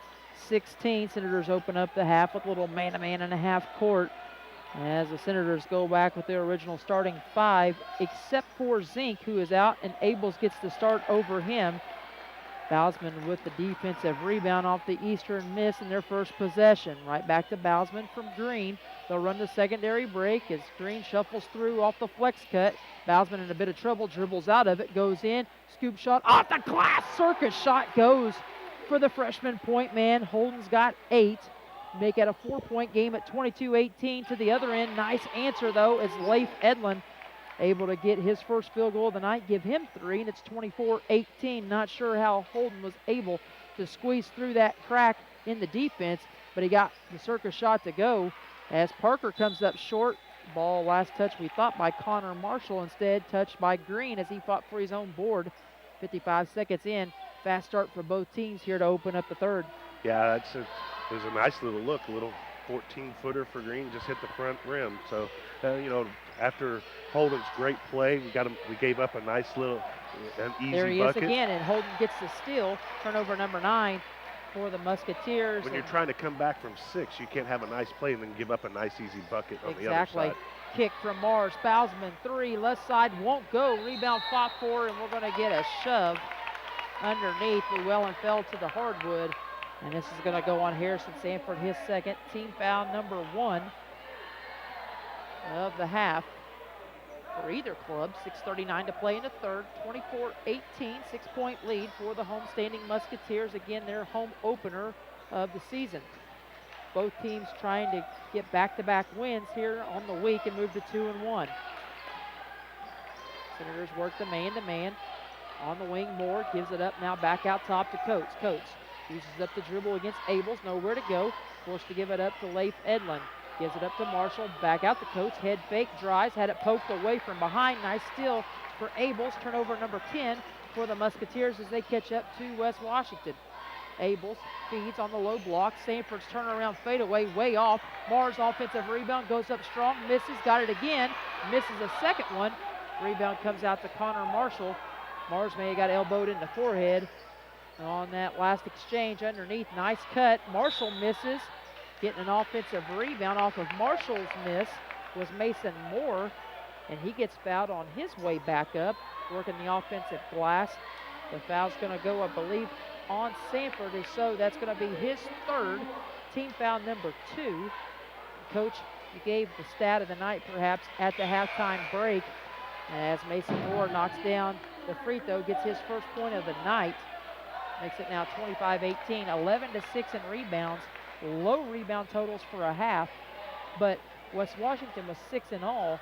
Eastern had 6 of their 11 on the offensive glass, very telling in that first half. Yeah, and right now it's just looking like more of the same, so we just gave up one there too. Marshall misses, rebound come off to Edlin, then a shot missed from the perimeter. Ball comes off to Holden as he gets the defensive board. Abels into the paint, little floater, 14 feet straight away, won't go. And the rebound comes off to Moore for the Musketeers.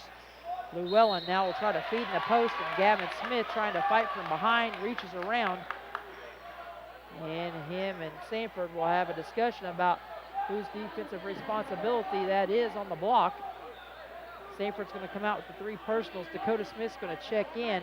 Gavin Smith picks up his second personal, team foul number 3 already against West Washington in the half. Underneath, nice feed on the opposite block. Connor Marshall able to pin Dakota Smith, who had fell asleep. Marshall's got 4 now on the night. Make it now 27-18. This is a critical stretch for the Senators right here. Senators trailing it by 9. Largest lead of the night. Gavin Smith able to answer underneath for his first 2. Turns that lead back to 7, 27-20. Llewellyn, deep 3, left side won't go. Offensive rebound for Marshall back up. It won't go for Marshall off the offensive board. Parker Green comes out of there with it. Jake Strange will check in, next dead ball. Bousman caught it, thought it, instead drives it, and then throws it away as he tried to feed it to Smith. Turnover number 1 of the half for West Washington, 11 now in the game. Back to the other end, Edlin's 3, in and out, no good. Rebound fought for. Comes off instead to Coates. He misses. So Coates with the offensive board. The missed shot. Gavin Smith comes out of there with it. Abels now races into the front court. Coach Smith says, I've seen enough of this helter-skelter type of offensive defense. And he's going to call a timeout to get his young pup settled down. 27-20, 4:20 to play, third quarter. It's a 30-second timeout, and we will keep it right here. Coach Smith will have 3 fulls going down the stretch. He's used up both of these 30s, and while we have an opportunity, let's pause 10 seconds for station identification. You're listening to the Musketeers and Senators on Salem's 1220. When you're listening to IU Sports, you need to be locked in on WSLM 97.9 FM, your home for IU Sports.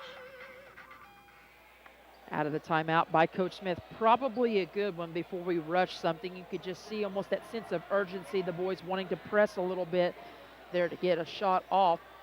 And luckily, Coach Smith gets the timeout called right in front of the bench. As we will reset it, Parker Green to inbound. He gives it up to Abels. Parker out there with Caden Abels, Dakota Smith, Jake Strange, and Holden Bousman. Parker picks it up out top.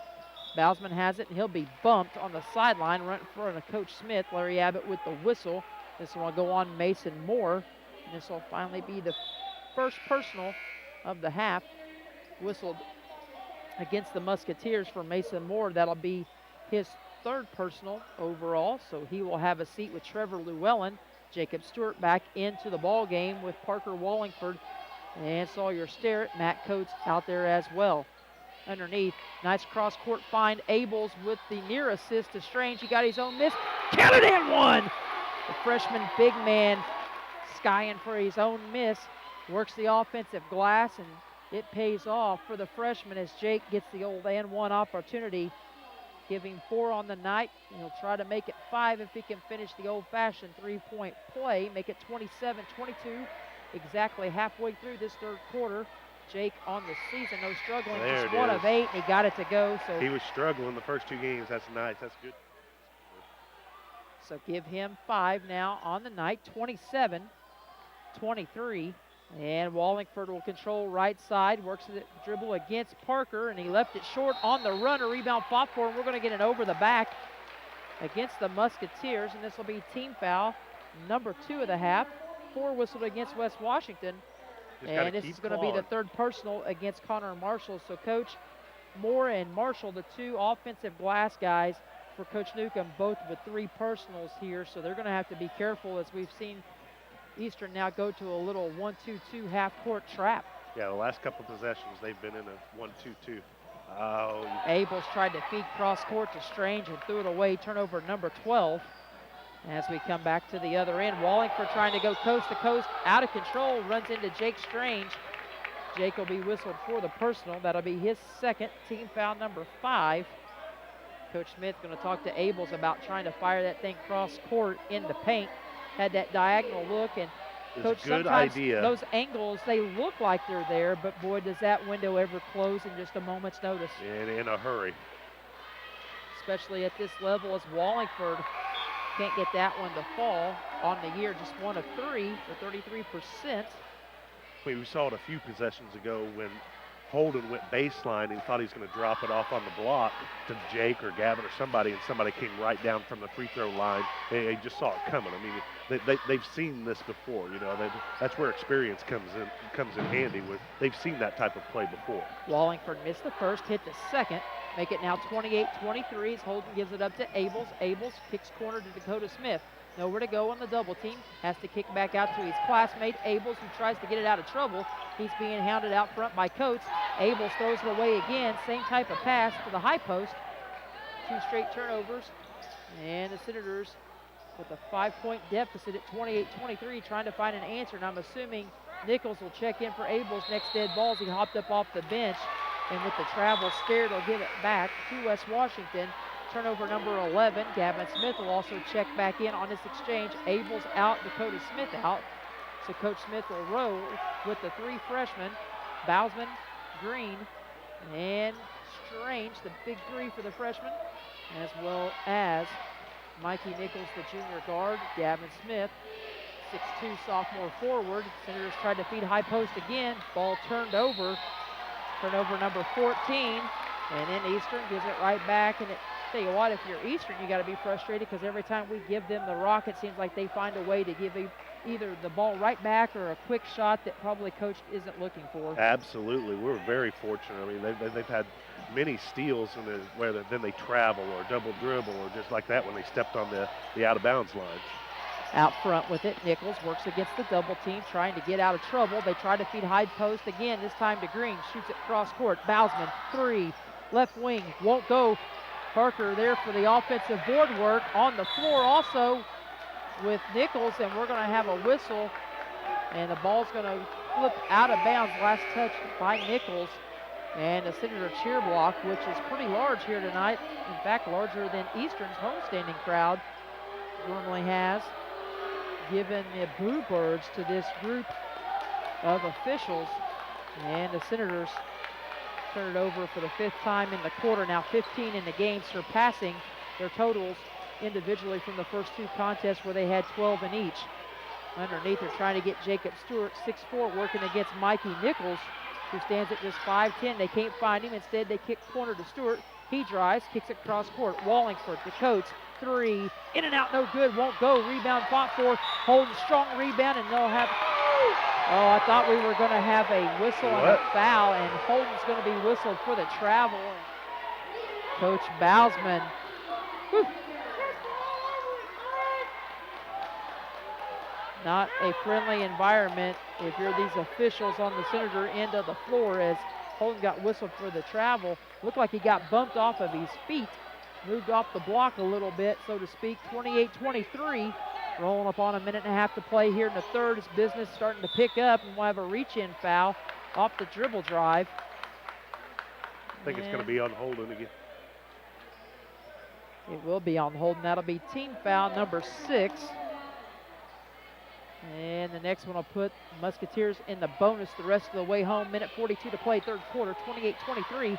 Again, very low-scoring affair. They tried to feed Wallingford. They find him. Counted and 1. He split 2 Senator defenders who had fell asleep. And Wallingford takes advantage. Shifty, nifty move by the senior to get free on the inbounds play. And for Wallingford, He'll go back to the free throw line, 1 of 2 on the night. And left that one long. 30-23. Senators have trailed by as many as 9 tonight. It was at one point 27-18. They just find a way to keep getting it back within striking distance, but just can't seem to get over the hump. As we're going to see a little full court pressure applied now. Zink back into the ball game with Nichols and Bausman up front. Both Strange and Smith. And Zink is hurt. And on the fast break 3-on-2, they're going to have to stop play. Now Zink's still on the floor. And Coach Smith now, I gotta tell you what, Coach Myers has to go get Coach Smith off the floor. Coach Smith getting close to getting rung up as Larry Abbott giving him the stink eye. And Zink got smoked in the forehead. And now Abbott's going to come over and have a word with Coach Smith and try to play good cop. He's certainly been bad cop if you ask the Senator faithful down in front of us and to our immediate right. And as the Senators I'm not sure give how it they up. missed the foul here. He got hip checked. It was almost like a New York Ranger Pittsburgh Penguin game here. I think they were all three looking at each other waiting for somebody to make the call. Nobody did, and they're like, well, it's too late now. But yeah, that was a big possession too. Like you were just saying, we just can't get over the hump. But situations like that don't help. That doesn't help. So Coach Sullivan and Coach Myers goes out to talk to the team during the impromptu timeout period. Coach Smith gets the explanation. Senators get the steal off the turnover, number 5, and we're going to get a quick whistle, and Rick Jackson's going to try to make amends as Coach Smith now has become overly animated on the sideline, letting these guys know, hey, we're here to fight. As we come to the other end, foul's going to go against Tevin Jeter, his first team foul, number 5. And again, folks, business picking up here with 1:27 to play. Senators give it back, 18th turnover of the night. Nichols, though, blocks the layup. And off the miss, looks like Jacob Stewart maybe rolled the ankle or tweaked the knee a little bit as he limps back to half court. Eastern's going to pick up now full court, man-to-man, a little double nickel action here. Little 55 or in full court man defense. Bausman's going to take it in, draw contact, got the floater to go with no whistle, holding into double figures with 10, matching his opening game total against Salem, 30-25. And the grit continues for this young Senator squad as they try to dig in their heels. Coming up on a minute to play in the third. Senators in the man-to-man. Wallingford, Llewellyn out there with Jeter, Edlin, and with the basketball, or trying to get the basketball on the post, Jacob Stewart for the Senators. Bausman, Green. Bausman picks the pocket of Jeter, and then on the swat, it goes out of bounds. That brings the Eastern cheer block to its feet. Woo! Woo-hoo!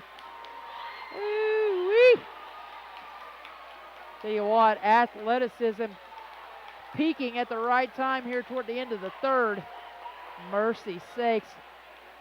Tell you what, for 5'7", he about jumped out of the gym. Looked like Jeff Shepard a la Kentucky in 1996-97. Bausman deep three, left side, baked it in. Are you kidding me? Got another one, and Holden starting to feel it. 30-28 to the other end. Edlin with it. Senators with the battle and the grit. Coach Smith animated again. Senators on a run. 23 seconds and counting. Third quarter. Bausman from Campbellsburg almost with that bank shot from the left side. As he starts to grab the shorts, he's tired, but he's battling with the rest of his teammates. Nichols, Green, Strange, and Gavin Smith. On the dribble drive, Llewellyn back to Edlin. He throws it right into the hands of Bausman. Turnover number 6 of the half, 14th of the game. And Bausman will dribble it out as time expires here in the quarter. And Bausman got knocked to the floor. And let's see here. There was no whistle before time expired. Coach Bausman's going to be fined to tell them, though, that perhaps they missed contact. It actually got so loud, I don't think anybody heard the buzzer. The buzzer was actually going off when he was, I don't know, about mid-lane or so. But I mean, even if they didn't hear the whistle, then that should have been a foul, right? I mean, but but the Senators did an unbelievable job the last 2 minutes of crawling and clawing back into this one. Folks, it's come that time. Start of the fourth quarter after the break. Buckle your seatbelts. We're in for a wild, bumpy ride in the final 8. 30-28. Musketeers clinging by 2 to their lead that they've had the entire night. We'll be back right after this.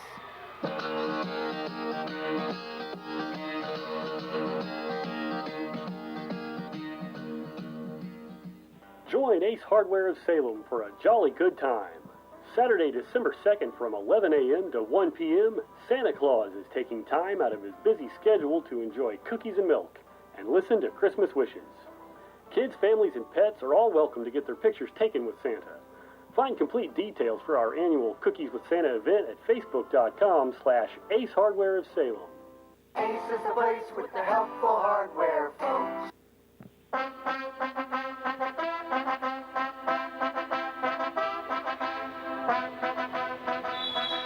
How appropriate to come back to Rocky theme music here as we start the fourth. 30-28, Senators on quite the roll here as they continue to battle. They'll open up with the basketball to begin the fourth. Chance to tie again. It's been tied one time at 14 apiece in the second quarter. Abel's into the paint, missed the runner, fights for the rebound, can't get it over the outstretched arms of Connor Marshall. Gonna have to fight now defensively on the other end, try to get it back. Abel's nearly pokes it away. Ball swung around now on the perimeter. Wallingford goes into the paint, kicks it now on the right side to Coates. Ball tipped away. Wallingford kicks out. 3 on the way. Got it to go. The big man, Mason Moore, comes to life. What a time for his first field goal as he makes it 33-28, back to a 5-point lead for the homestanding Musketeers. Abels with it with Nichols. Sanford back on the floor. Green and Mars to start the period. Mikey Nichols gives it up. Dribble handoff left side. Abel's 3 ball in and out. No good. Rebound comes off to Mason Moore. Coates looks to push. Swings it cross court. Wallingford drives and then's going to nearly throw it away and does. Mikey Nichols comes up with the steal and to the other end. Makes the layup. Able to finish off the coast-to-coast steal. Nichols with his first 2 of the night. Make it 33-30. Back and forth we go. What a battle, what a game, and just the way it should be with cross-county rivals. And we're going to have a quick whistle out at the timeline. This one's going to go on Abels. That'll be his second team foul, number 7. So we'll shoot bonus basketball. Bousman's going to check in, and Abels will check out after Abels picks up his second. On the floor for Eastern, Llewellyn out there with Coates, Wallingford, Mason Moore, and Connor Marshall. First free throw up and good off the bonus opportunity by Coates. His first points of the half give him 11 now in the ball game. 34-30. That one in and out, no good. Nichols skies for the rebound. Tried to throw it to Bousman. He knew he wasn't looking. Tried to throw it in the front court. He pats his chest, says, "Coach, that's on me," but we cannot have that with 6.5 to go. You can't have, we've talked about unforced errors or live ball. I mean, if you've fought and you fought and you fought, and then you have a possession like that, it hurts.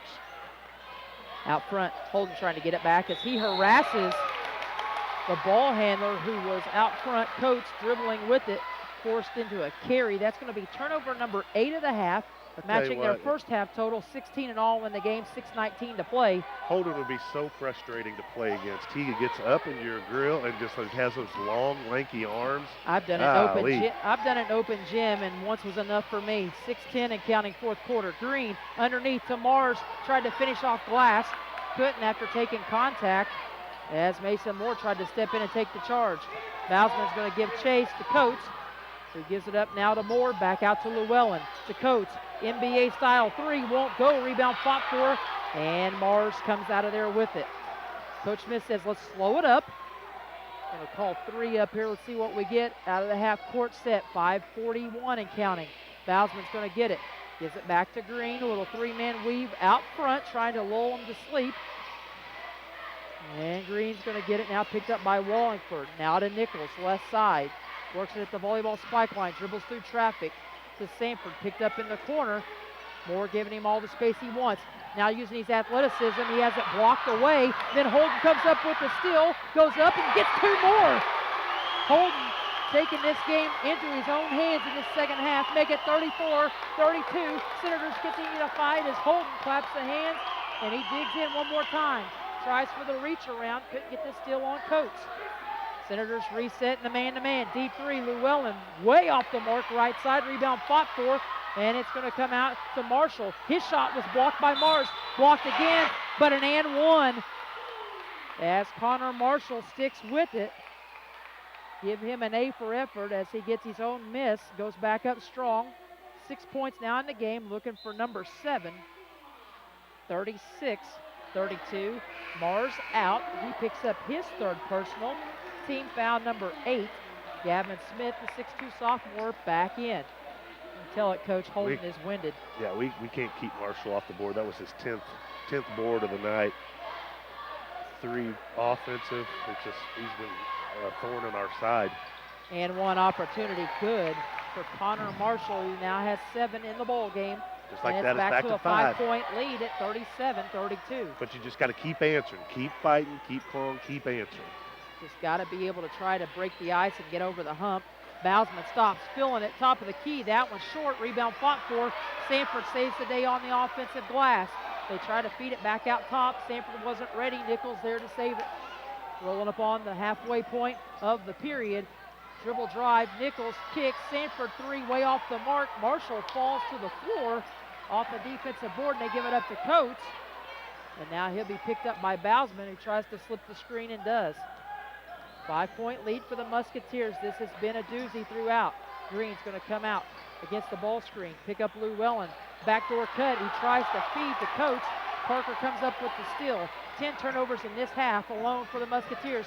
Nichols, 3-ball, bottom of the barrel. Bullseye, baby, for Nichols.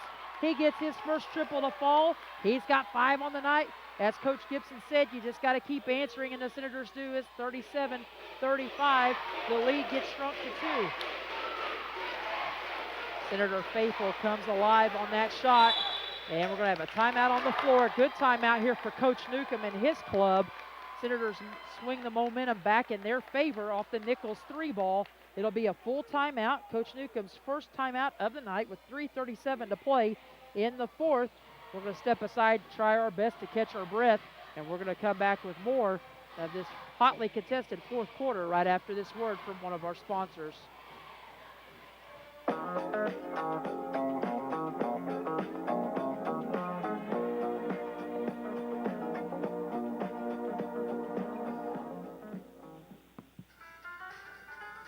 This is Kelly, and this is my Walmart. This is Kate, and this is my Walmart. This is Kevin, and this is my Walmart. This is Alicia, and this is my Walmart. This is Jessica, and this is my Walmart. We're all part of Walmart, and we're all part of the local community. Walmart has contributed hundreds and thousands of dollars to the Salem and Washington County community in the past year. We've raised money for Salem's flood victims, local fundraisers, and donated to local law enforcement, the Community Foundation, and many other civic and private groups in the county. We're here to serve you with our unbeatable service and quality products and everyday low prices. I'm Jeff Rampy, and this is Salem's Walmart.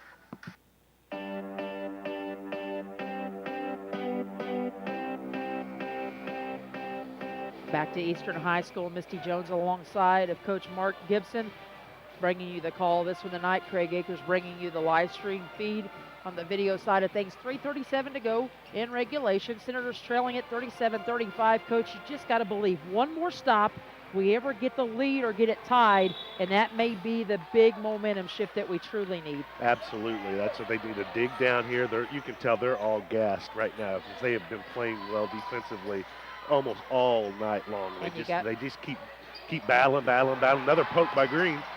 Just about poked it away. Couldn't come up with the possession. They swing it to Coates deep left side. He left that one short. You can tell his legs are tired too. Nichols tries to save it into the arms of Moore. He couldn't finish. And we're going to have a foul on the floor. A rebounding foul. It's going to go against the Senators. This will be team foul number 9. And this one going to be whistled against Gavin Smith. That's going to be his 3rd. He'll check out of the ball game. Nick Mars back in. So it's Mars, Sanford, Nichols out there with Green and Bausman. I have a discussion at the scorer's bench here to check the book. That was another situation where we Team had foul. a little deflection. We had them scrambling. They throw up a shot, and we didn't check anybody out. They get another offensive rebound, and then we have to foul it. I think they signaled here. They thought the foul, I think at the scorer's bench, they thought it was a shooting foul. They signaled 1 and 1. They had to clarify that was team foul number 9. The foul was on the floor. Wallingford goes to the line. Yeah, he pointed to the floor as soon as he blew his whistle. 1 for 3 on the night. And this one up, and it's short. And the rebound ping-pongs around, and Harrison Sanford comes out with it. So just 1 of 4 for Wallingford on the night. Costly as they try to cling to this 2-point advantage. Nichols goes behind the back, and he'll be bumped as he steps across the timeline into the center circle. And this will go against Wallingford, perhaps out of frustration for missing the free throw. That'll be team foul number 6. Still be one more. Yeah, one more. It'll be Senator basketball straight across from us, even with the volleyball spike line. Senators a chance to tie or take the lead again in what's been an ESPN Instant Classic. 3 minutes even to go on the clock, 37-35. They'll fire it to the backcourt as the junior Nichols goes to get it. He works against Wallingford. Man-to-man defense for the Musketeers. Bousman hammered out front, no call, sends it to Nichols. Nichols now on the baseline to Sanford, back out to Nichols. NBA 3 won't go in and out, no good. Offensive rebound though by Parker Green on the spot. Comes up with a huge offensive board. Foul's gonna go on 22. Leif Edlund. It's gonna be 1 and 1 second. instead of a 2-shot, I think. Okay, so they're going to get it on the floor, but Parker to the free throw line. He has yet to attempt a free throw this season, so this will be his first free throw attempt.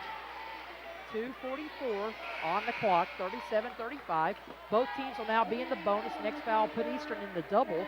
Senators finally into the bonus. Wallingford going to check out of the ball game.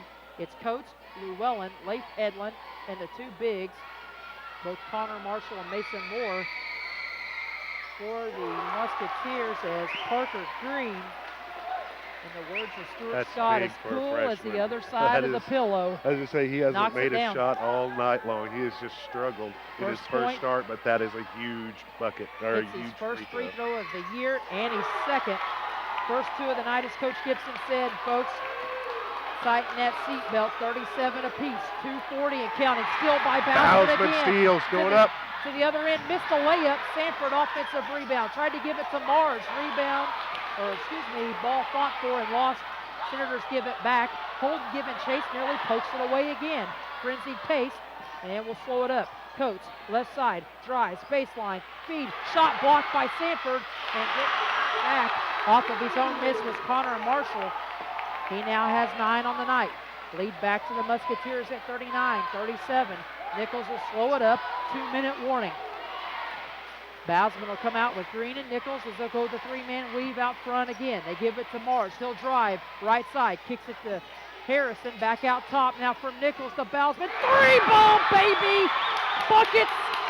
And the freshman has went unconscious from downtown, and he has given West Washington their first lead of the night at 40-39. He's got 18 on the night.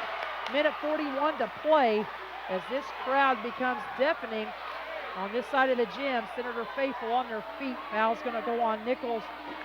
Nichols trying to keep that crowd. The crowd is going nuts. He's like, man, if I can get this steal, it's going to be bedlam, and he just got him on the wrist. And to the free throw line now in the double bonus. Free throw will be up and good for Leif Edlund. 2 of 3 now on the night.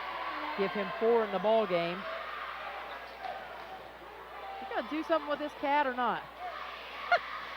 Dwayne Nance's son trying to break the tension up here with a little Ninja Turtle action in front of us. Second free throw up and good for Edlund.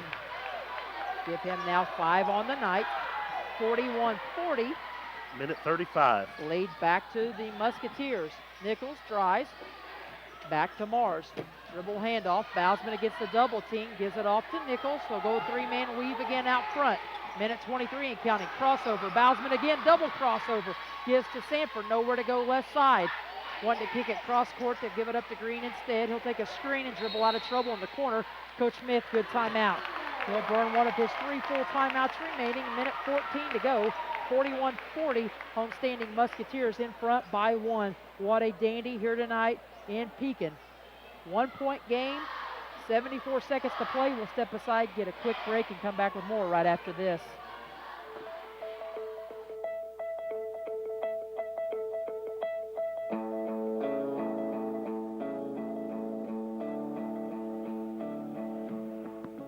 At Meadowview Health and Rehabilitation, we offer hope in the form of our Moving Forward short-term rehabilitation to home program. With a full range of therapy programs, the goal of Moving Forward Rehabilitation is to help people return home safely with the skills they need to live life on their own terms. Call us and ask us about your Medicare replacement policy or managed insurance policy and what your benefits are. We are here to help. For more information about Meadowview, visit ascseniorcare.com or call 812-883-4681.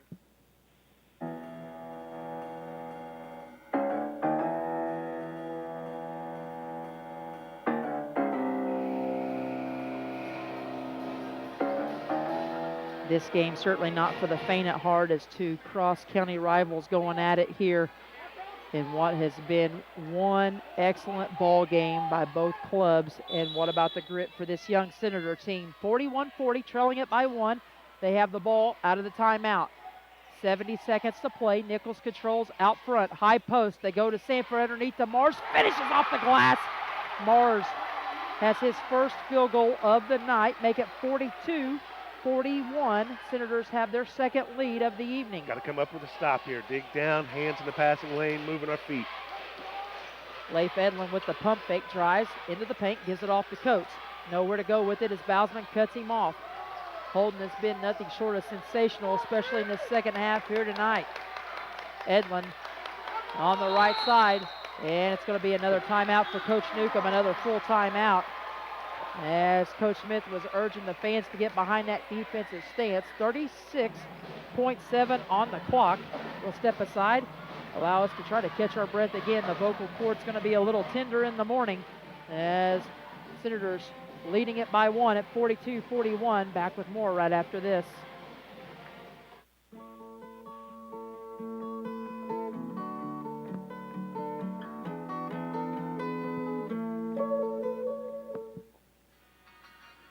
Caring people make the difference. You can feel it the minute you walk into Salem Crossing. Experts in long-term care, not just doing a job, but following a calling. They're here to help you and your family find answers and solutions and peace of mind. In fact, they become an extension of your family.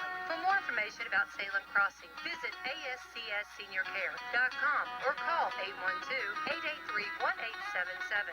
That's 812-883-1877.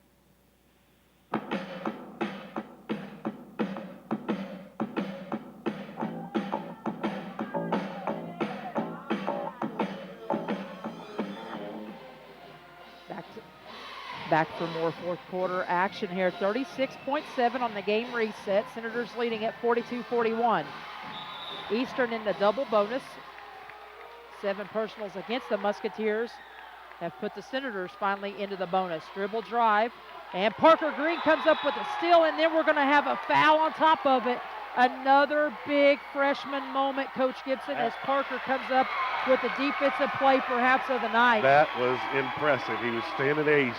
He stood in his stance. Eastern player was looking for a cutter, and all of a sudden Parker Green with the sneaky hands comes through with the steal. And with 28.3, Coach Newcomb's going to shed the sport coat as business continues to heat up here and pick up. Parker Green, the freshman, 6-foot guard to the line, 2 of 2 on the night. And calmly soaks another one. 3 for 3. His only points of the night. Coach Smith took everybody off the lane. You know, sometimes that's tough to shoot a free throw when it doesn't look the same. Yep. Second free throw upcoming for the freshman. Green. Cool as a cucumber. Knocks them both down. Parker. No fouls here. And Bausman with the steal. Coach Smith wants a timeout, ball on the floor, and Coach Smith gets the timeout, and the Senator fans has been fantastic. Holden Bausman to the floor, come up with not only the steal, but the possession, gave it up to Nichols. That's his 5th steal of the night. And Nana Reeser and Grandma Bausman loving this one down in front of us, as Holden has been. I tell you what, he's going to have more floor burns than points by the time the night's over with. And he's doing damage in that end of things. Coach Bausman loving it too with 25 seconds he's been to play. gimpy since the second quarter, and he's still giving this kind of effort. It's amazing. You know, I'm very partial. Very partial to those two guys because I've coached them and been with them through football, basketball, growing up, coaching them in elementary. And it's not just my favoritism, Coach. Right. It's fact. If you're here tonight to see this, you know, or if you've been watching at home on live stream, you know, these two freshmen have been absolutely spectacular tonight. Down the stretch and in clutch time, when you can go to a freshman and feel confident that a freshman is going to make a play down the stretch like that, man, that is comfort food right there. 13 turnovers. Got to get this in. In this half alone for Eastern, 21 in the game. It's not over. 25 seconds to play, right in front of Coach Smith at the end of the bench. Coach Myers has moved off the bench to give Parker some room.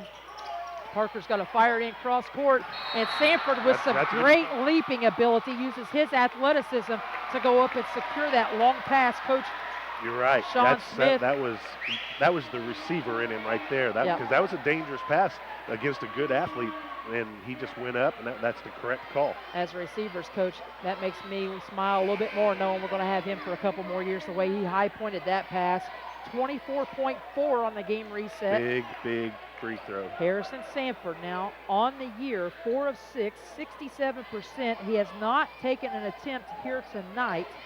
Coach Smith empties the lane, and Coach Smith going to need a Tylenol. May have one of those migraines by the time this one's over. Nope. This one long. Eastern with the basketball, trailing by 3 at 44-41. One more defensive stop. Under 20 seconds to play. Llewellyn with it. Timeout by Coach Newcomb. And I'm going to guess he's going to burn probably another full. He's got one more left in 2:30s. What you can't do here is if he comes out and draws something up and they're saying, they can either go quick to the bucket and then maybe try the foul, or set up a play where they get a 3. You cannot foul on the 3. You absolutely can't. Yeah, you want to get a hand up because it's a 3-point margin right now, but you can't give up the 4-point play. Again, fans, stay with us. Win or lose, we'll bring you our Ace Hardware Salem post-game show coverage here from Eastern High School. What an absolute thrilling game. One of the best ones I've been able to call. This is my 11th full season, 12th overall of calling Senator basketball, and this has been absolutely... What? Yeah, it has been a fantastic Craig ball. was trying to tell me something. I couldn't read his lips. He's telling me Purdue won, so that game over with. And so Becky will go instead to Bob Lovell and Indiana Sports Talk after this one's over, and this may be deserving of a call to Coach Lovell when we end things good here. Luck for the Purdue Boilermakers. Boilers win when the Senators are on WSLN. Same thing Tuesday night as they pull out the win over the Louisville Cardinals and Coach David Padgett up at Mackey Arena. 15.8 on the game reset. Bausman guards the inbounder. They get it into Wallingford. Coates will run off the screen to the corner. Mars on the closeout. Back out to Wallingford. Under 10 to play. Back to Coates. Blocked by Mars. Ball nearly poked away by Bausman. And on the long 3 attempt, it's no good. Underneath, a basket. And we're going to have a... Wait a second. They had a putback.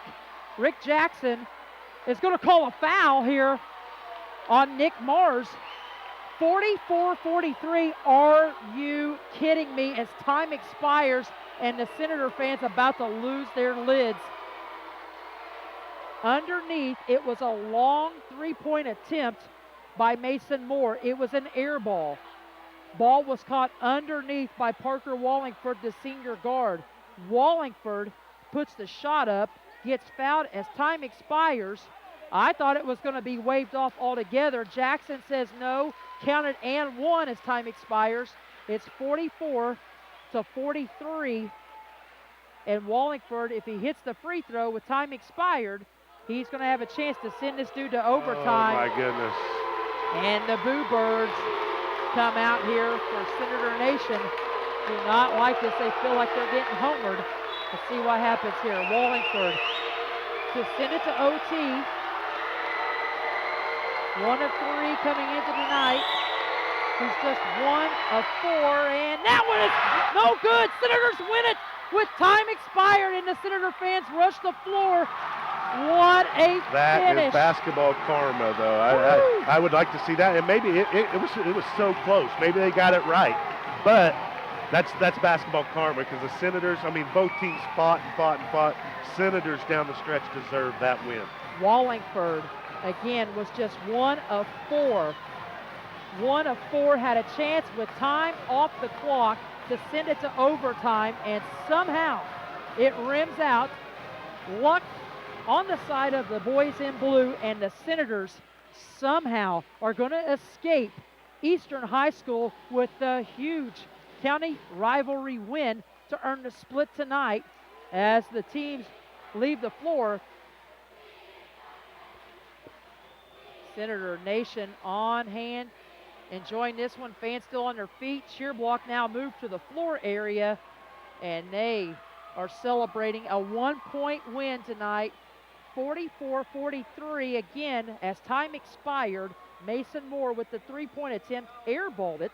Rebound come off to Leif Edlin. Hit it, count it, and 1 opportunity. Rick Jackson with the call as time expires.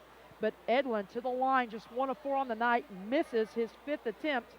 And that's the way this game ends. Senators escape by the skin of their teeth and win it 44-43, going to 2-1 on the young season.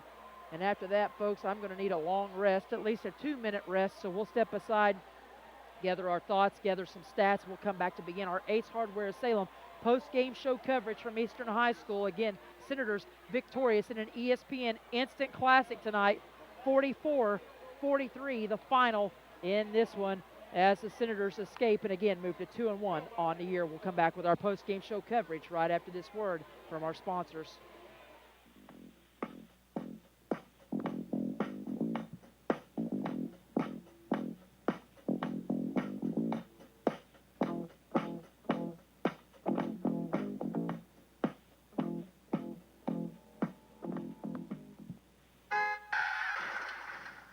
Yeah, hello, police. Yeah, I just hit a deer. Well, the deer actually hit me, right? But I need a wrecker for my truck. See, the whole front end is really smashed in. Now, the deer didn't make it, but it sure looks like a 12-pointer. Hey, I'd like to be towed to Eddie Gilstrap Motors Collision Center. Yeah, you know, the one at 1008 West Mulberry Street in Salem. Well, just the other day, Bill, my buddy, he had his Ford Mustang redone there, and it looks like it did back in 1965. Even better. Well, they accept most major insurances, and they work with you to get a rental and get you back on the road with genuine parts for your vehicle. Not like some body shops that make their repairs out of the local junkyard. Yeah, right. You know, let Paul know it's me and that the truck will be coming in. He's a great guy. He knows the repair business like the back of his hand. The deer, nah, he's not going to process that. Just the truck. Yeah, Eddie Gilstrap Motors Collision Center, or call Paul at 812-883-3481. Channel Seedsmanship. It's about being in your fields, giving you expert advice, knowing your fields almost as well as you do, and selecting elite seed products to help maximize your profitability. When it comes to getting the most out of your acres and your operation, put your trust in a Channel Seedsman. For customized service, expert advice, and elite seed products, contact me, Brady Bishop, at 812-620-4624. Go Senators.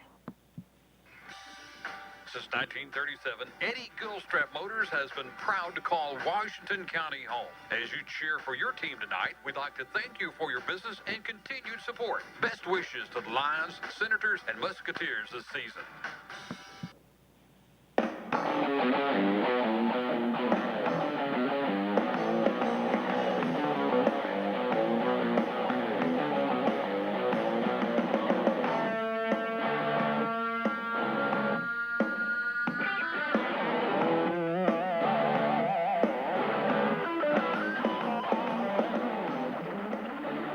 Back after the break, we come back to Eastern High School. Senators, the victor tonight on the scoreboard. And I tell you what, newsflash, folks, the Senators are young, but they are good, and they're going to be for the next couple of years. Look out 1A basketball in the South, because it's going to be on like Donkey Kong for the next couple of years, especially if this is any glimpse into the crystal ball and into the future for the Senators. A lot of good things to come for this program. Absolutely. You said it. I mean, what's impressive is, I mean, we still didn't shoot outstanding. I mean, we didn't shoot the lights out. They don't have to replace them or anything. We shot 31% from behind the arc, which is better than 17. So they actually improved tonight behind the arc. They still shot 38% inside the arc for a total of 36%. So it wasn't like we were just shooting the eyes out. What I did like was 7 of 10 for free throws. You know, that's a much better. And the freshman Parker Green, unreal, just ice water in his veins, throwing up those critical free throws. But yeah, just this team, you know, we said it in the first half. I'm not real sure if we played real well in the first half, but boy, they sure played well in the second. So overall, I mean, Coach Smith has to be ecstatic with the win. I'm sure you've coached Coach Smith. You know, I haven't coached basketball, but I'm sure he's going to find plenty of stuff he didn't like. A lot of turnovers, some sloppiness, but I bet as a coach, he is thrilled with that win, because this Senator group just scrapped and willed their way to that victory. And they weren't going to be denied. I mean, whether it was Holden making play after play with his hands, whether it was, and Nick Mars had a couple of rebounds and a block. Sanford, again, in the fourth quarter had some real nice plays. So, I mean, it wasn't just the freshmen. Obviously, the freshmen really carried us a little bit down the stretch there, but everybody made a play. I mean, there was a play to be made, and they made it. Mikey Nichols had a nice assist where he could have taken the open three, but on the one that Holden banked, he actually he reversed it back to Holden. Holden drills it. So there was a lot of great things there. This team just willed their way to that victory. They would not be denied on that tonight. So I'm sure Coach Newton had a lot of things that he'll see. It's like, man, we had our opportunities. We should have won that one, just like the Borden. But I tell you what, that was a gritty effort by the Senators, and it just, to me, looked like we're going to win this game. There's nothing you can do about it.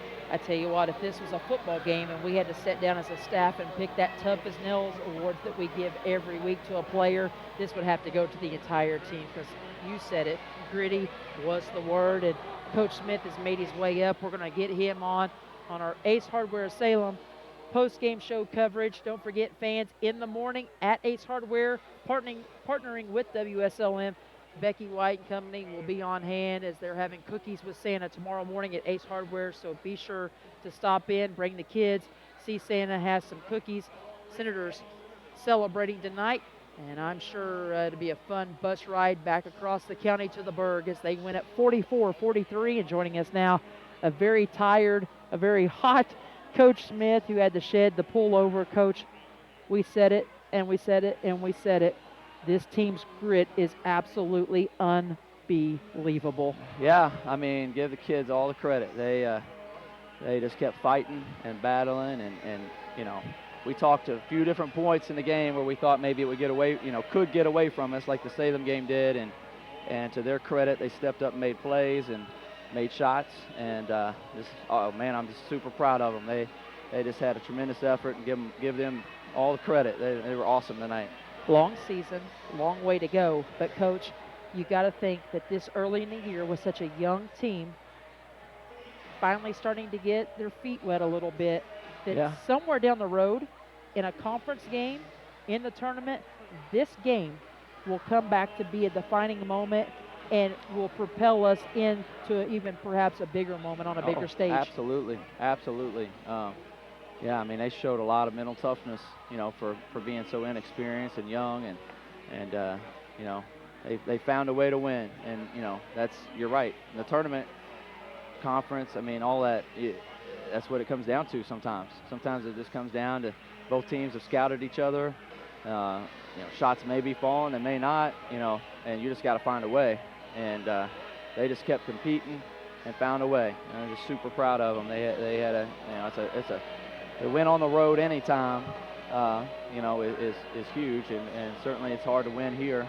In fact, I think, last couple times, well, we won last year here, but it's hard to win here. And especially against a veteran team like this. And these kids stepped up to the plate, and we told them we wanted to keep the game in the 40s, 50s. If it leaked into the 60s, we might have a shot. And man, we did a great job of keeping it right where we wanted it. So, give the kids all the credit. Coach, you go 10 deep again tonight, and everybody had a hand in this massive road victory. But talk about the grit, the play, and the defensive prowess, and tonight the offensive side that come alive for your freshman point man, Holden Bousman. Yeah, 10 guys contributed. Some guys contributed a little more because they got in the flow of the game and stepped up and started making some plays, and we went with that group. They were playing really well together down the stretch, and but yeah, everybody made some contributions. And then the awesome thing to see was that when it was over, everybody was super pumped and excited, that we won the game, and just excited that the team won. So, I mean, we got a lot of guys buying into being great teammates, out there. And, we've said all along, you can't have a good team if you don't have good teammates. And right now the guys are buying into that, and good positive energy and just being unselfish. And I told them, we talked before the game about how if you play the game the right way and you treat things, the process the right way, it'll be good to you. It'll come back in the end, and it'll respect you and be good to you. And tonight is a great example. I forgot to remind them of that, but I will when we get home. But it was good to them tonight. They respected the process, and they were good. They bought into it, and they played the game the right way, and the game was good to us tonight. And where on Tuesday night it was more so the post players who were bringing it offensively, and the guards supplying some of the defensive juice. I feel like tonight it was a little bit more balanced in terms of that effort, defensively and offensively. Absolutely, yeah. And we need that, and I certainly think that's the way the game should be played. I mean, when you get to a point where teams have to pick their poison and think about what they want to try to take away. Do they want to take away our posts, or do they want to take our guards, or want to take away this player or that player? Then you're starting to do some things offensively that you got a good team. You got good balance and a lot of weapons, and those are the teams that certainly advance in the tournament. I'm not saying there's not teams out there that may have one or two players that couldn't certainly carry them, deep in the tournament, but for the most part, it's the teams that have good balance and have a lot of different guys, and you got to kind of pick your poison going into the game. And we Tuesday night had the post, and tonight we had more perimeter, but we had 10 guys score, so it's great team effort. 10 guys play, one gets double figures. That's Holden. Of course, he has a monster night. And Coach, I know it's got to be a big thing for you as a coach and as a coaching staff, knowing you came in 6 of 33, something along those lines, from downtown through the first 2 games. Holden tonight gets 4, and you finally get some of that shooting confidence from the perimeter that you've been looking for from your guys. Absolutely, and we talked about that, before the game. Hey, again, we take good shots. We got good shooters, and those shots are going to start falling.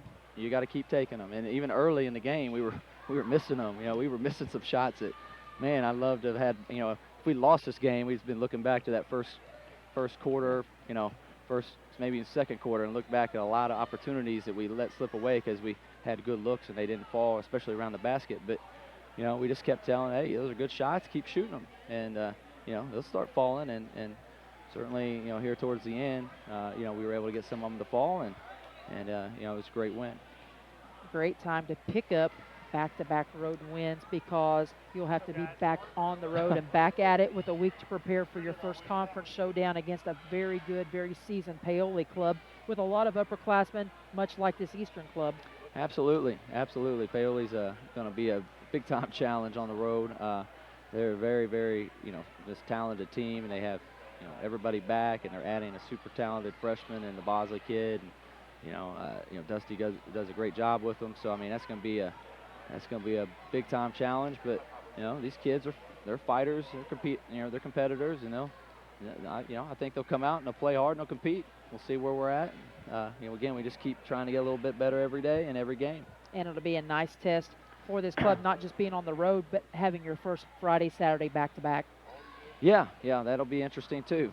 See what we, have a hard-fought game, on Friday night, hopefully, and then turn around and have to, see what we have left in the tank. But we have some depth, right now with playing a lot of kids, and we'll see where we're at, on a double weekend, because we have a couple of those coming up. Yeah, So. and good thing it's not this weekend because the kids are gassed, but Absolutely, well yeah. deserved because they used everything left in their reserve tank to pull this one out.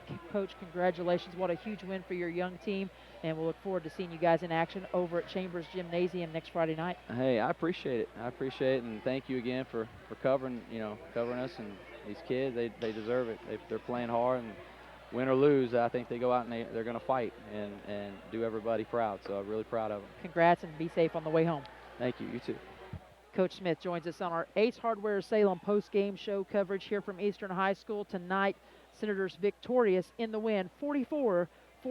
Your final. Will step aside, take a break. We'll come back and we'll run down some of the individual numbers as far as scoring and rebounding and other stats are concerned. You're listening to the Senators and Musketeers coverage of this county rivalry game tonight on Salem's 1220 WSLM. Back with more of our post game in just a moment.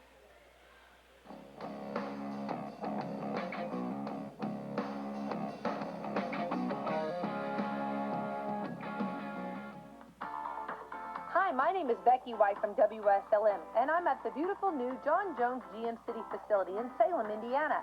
Hi, this is Rick with John Jones Auto Group, Salem, Indiana.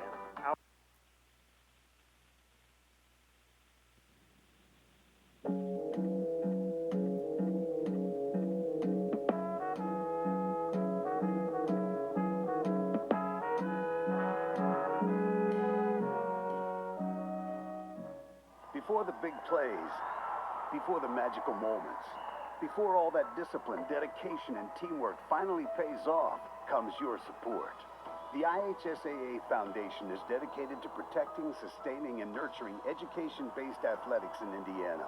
Its work will ensure IHSAA member schools and coaches receive the support they need so that Indiana student-athletes receive the opportunity they deserve. Learn more at ihsaafoundation.org.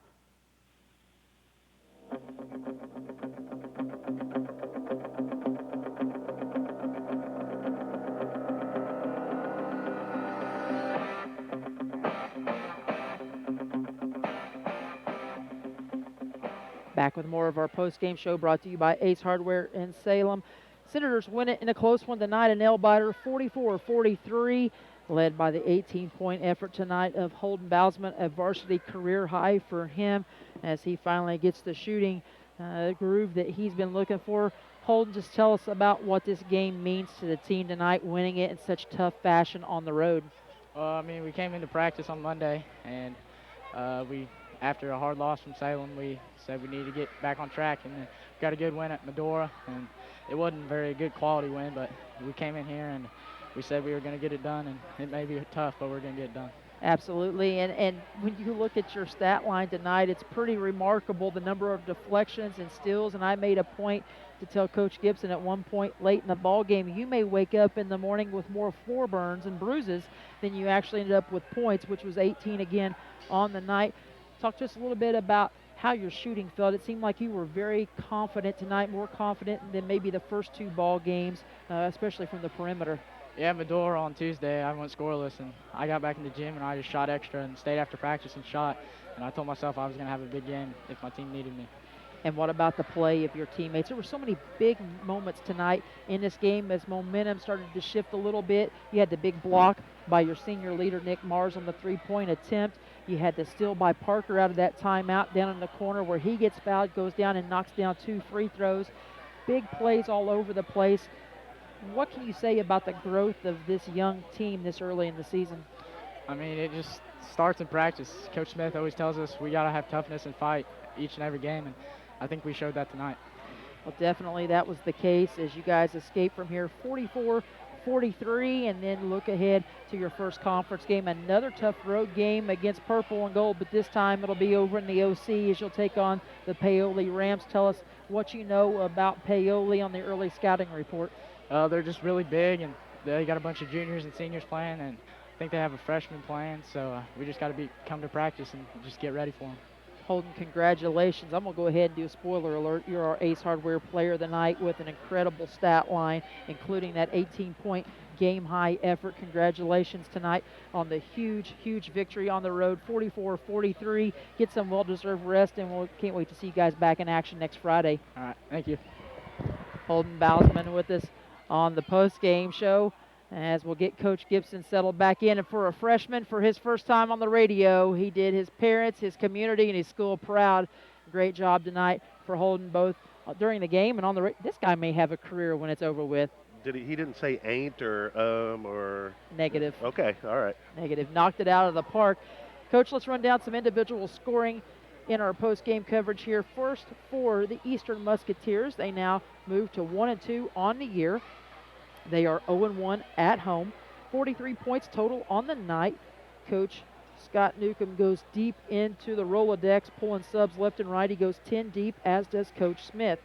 Leif Edlin starts. He scores 5 on the night, including 3 of 4 from the charity stripe. Trevor Llewellyn with a lone 3-point make in the first quarter for his 3 points of the evening. Mason Moore, 4 points on the evening, including 1 of 2 from the charity stripe and a 3-point make late in the ball game.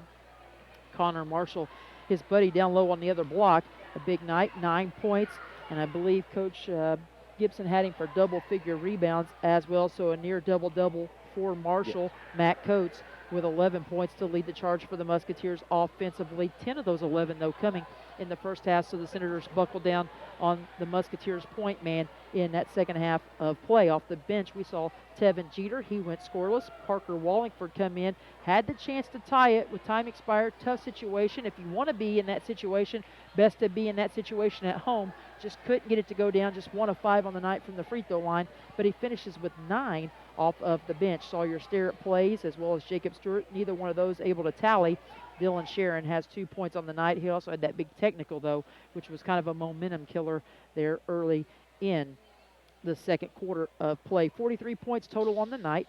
The Musketeers goes 9 of 16 from the free throw line for 56%, just 3 of 4 in the first half for 75% in all, Coach. 21 turnovers. The Senators forced 13 of those 21 in the second half when they started shifting that momentum. For West Washington on the flip side, West Washington now 2-1 on the year. Papa Bousman is just beaming and shaking his head in disbelief after this one. A little bit of a head scratcher for him even. Senators on the night go now to 2-1. They are 2-0 away from the friendly confines of Dr. T. Kermit Tower Gymnasium. 44 points on the board. They're led by their freshman point man, Holden Bousman. 18 points on the night. He knocked down 4 shots from downtown and 3 from 2-point range. Did not shoot a single free throw in this one. Camden Zink, 2 points on the night on a 2-point field goal make. Parker Green, 4 of 4, all in the fourth quarter. That was the first attempts of the year for the freshman, and he was able to knock all 4 down in calm, cool fashion for his 4 on the night. Harrison Sanford chips in 2. Nick Mars also with 2 as well, but those 2 did so much away from the ball. It was absolutely spectacular what they did defensively and on the glass here tonight. Dakota Smith, Mikey Nichols, Caden Abels, Jake Strange, Gavin Smith, the regular 5 off the bench. Again, Coach Smith 10 deep as well. Dakota Smith 1 of 2 from the free throw line for his single point of the evening. Mikey Nichols 5 points, all in that fourth quarter, including a huge 3-pointer there midway through the period. Caden Abels with 3 points, including 1 of 2 from the free throw line, all coming in the second quarter of play. Caden again finishes with 5.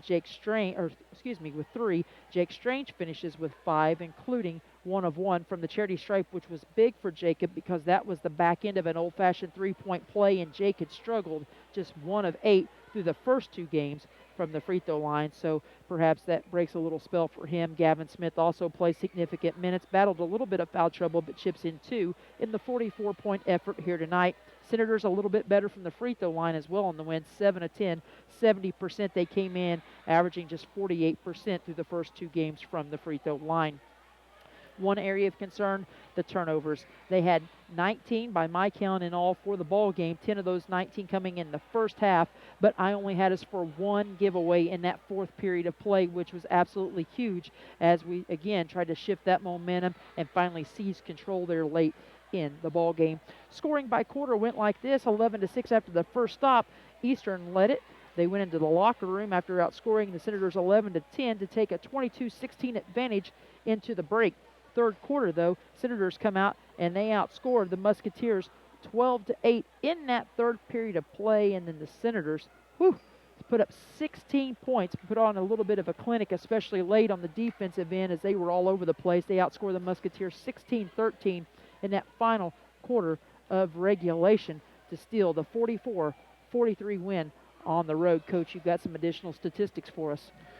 Yeah, just the shooting is 2-point field goals, 38% on 11 of 29 shooting for the Senators, 11 of 26 for Eastern. So obviously that's pretty close for the 3-pointers.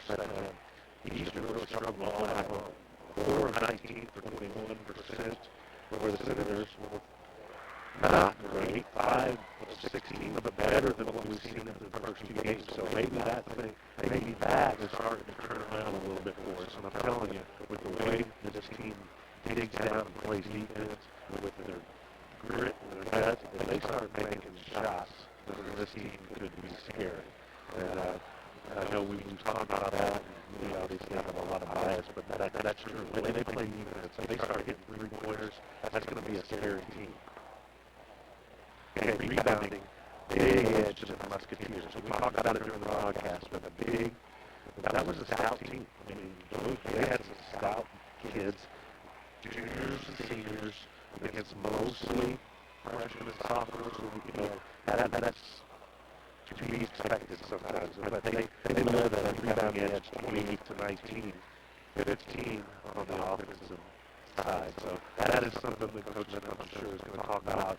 We're going to go up against a pretty athletic team next week. So, I mean, we can't just say, they're more athletic than us, so we don't need, they're going to get a rebound. We've got to get better at checking out. We've got to find somebody to put a body on them. There were times I saw us kind of standing and watching instead of finding the body and checking out. So I'm sure Coach is going to talk about that. It's just pretty even, 9-8 for the Senators.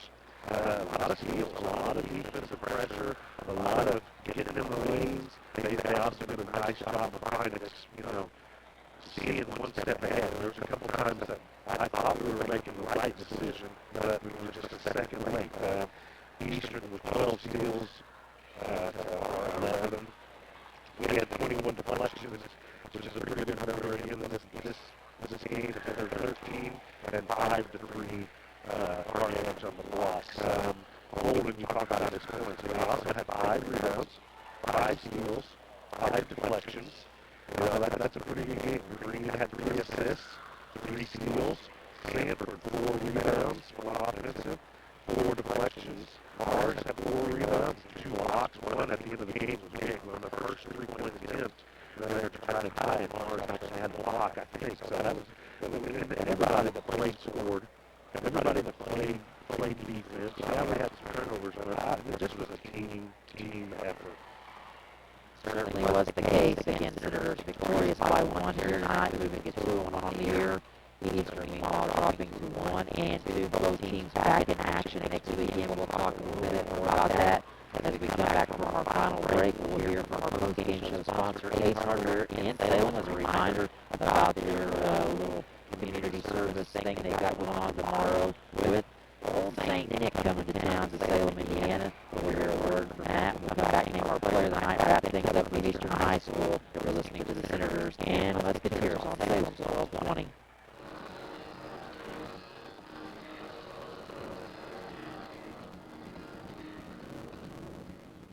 Joey Carter in Salem for a jolly good time. Saturday, December 2nd from 11 a.m. to 1 p.m. Santa Claus taking time out of the busy Salem to enjoy cookie dough. You're listening to Christmas Wishes. Can't wait to pass it all over to get the picture taken with care. Watch the cookie detail for our annual cookie with Santa at Facebook.com/Ace Hardware in Salem.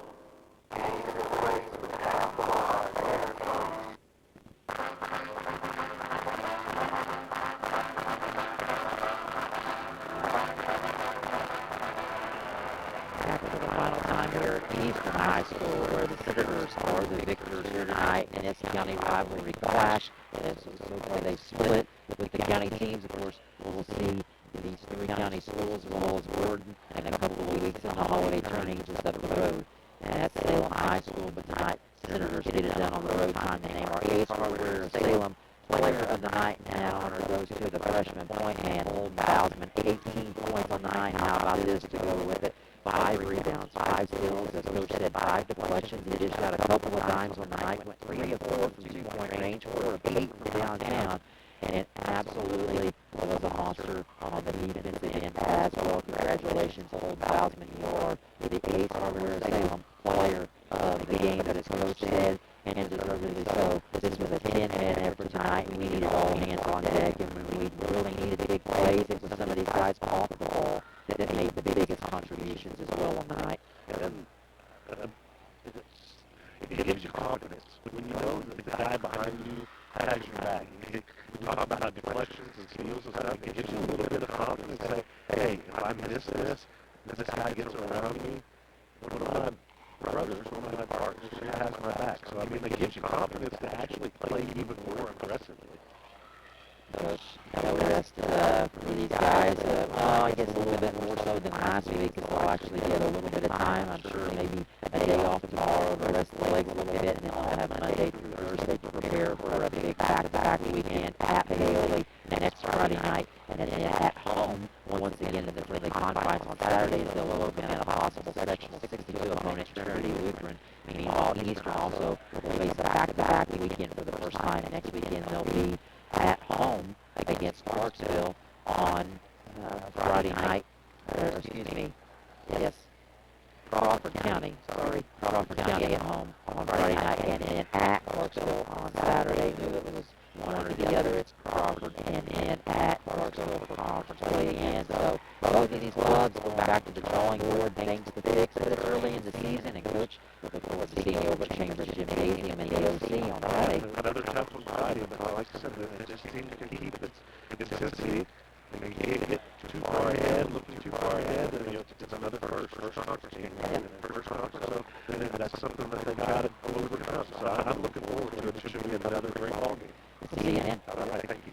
Well, as we close tonight's coverage of Senator basketball and Salem's 12-20, want to give a final shout-out and thank you to all the sponsors that make this and every broadcast of Senator basketball possible. The sponsors, one more time, include our pregame show sponsor, John Jones, GM City, bringing you our full pregame coverage here from Eastern High School tonight, as well as our halftime sponsor, Eddie Gill Scrap Motors, just south of the Superior in Salem, and Ace Hardware Salem, bringing you our full post-game wrap-up here from Eastern High School and bringing it to you all season long. Don't forget, the Cookies with Santa in the morning, courtesy of Ace Hardware and WSLM and their partnership to bring some holiday spirit to the county. Also, we want to thank McDonald's, as well as Walmart, Brady Bishop, and Channel Seed, Meadowview Healthcare, and Salem Crossing, all great sponsors all season long. Without their support, we can't do the job we love. Each night the Senators are in action, so please make sure you let these sponsors know how much they are truly appreciated.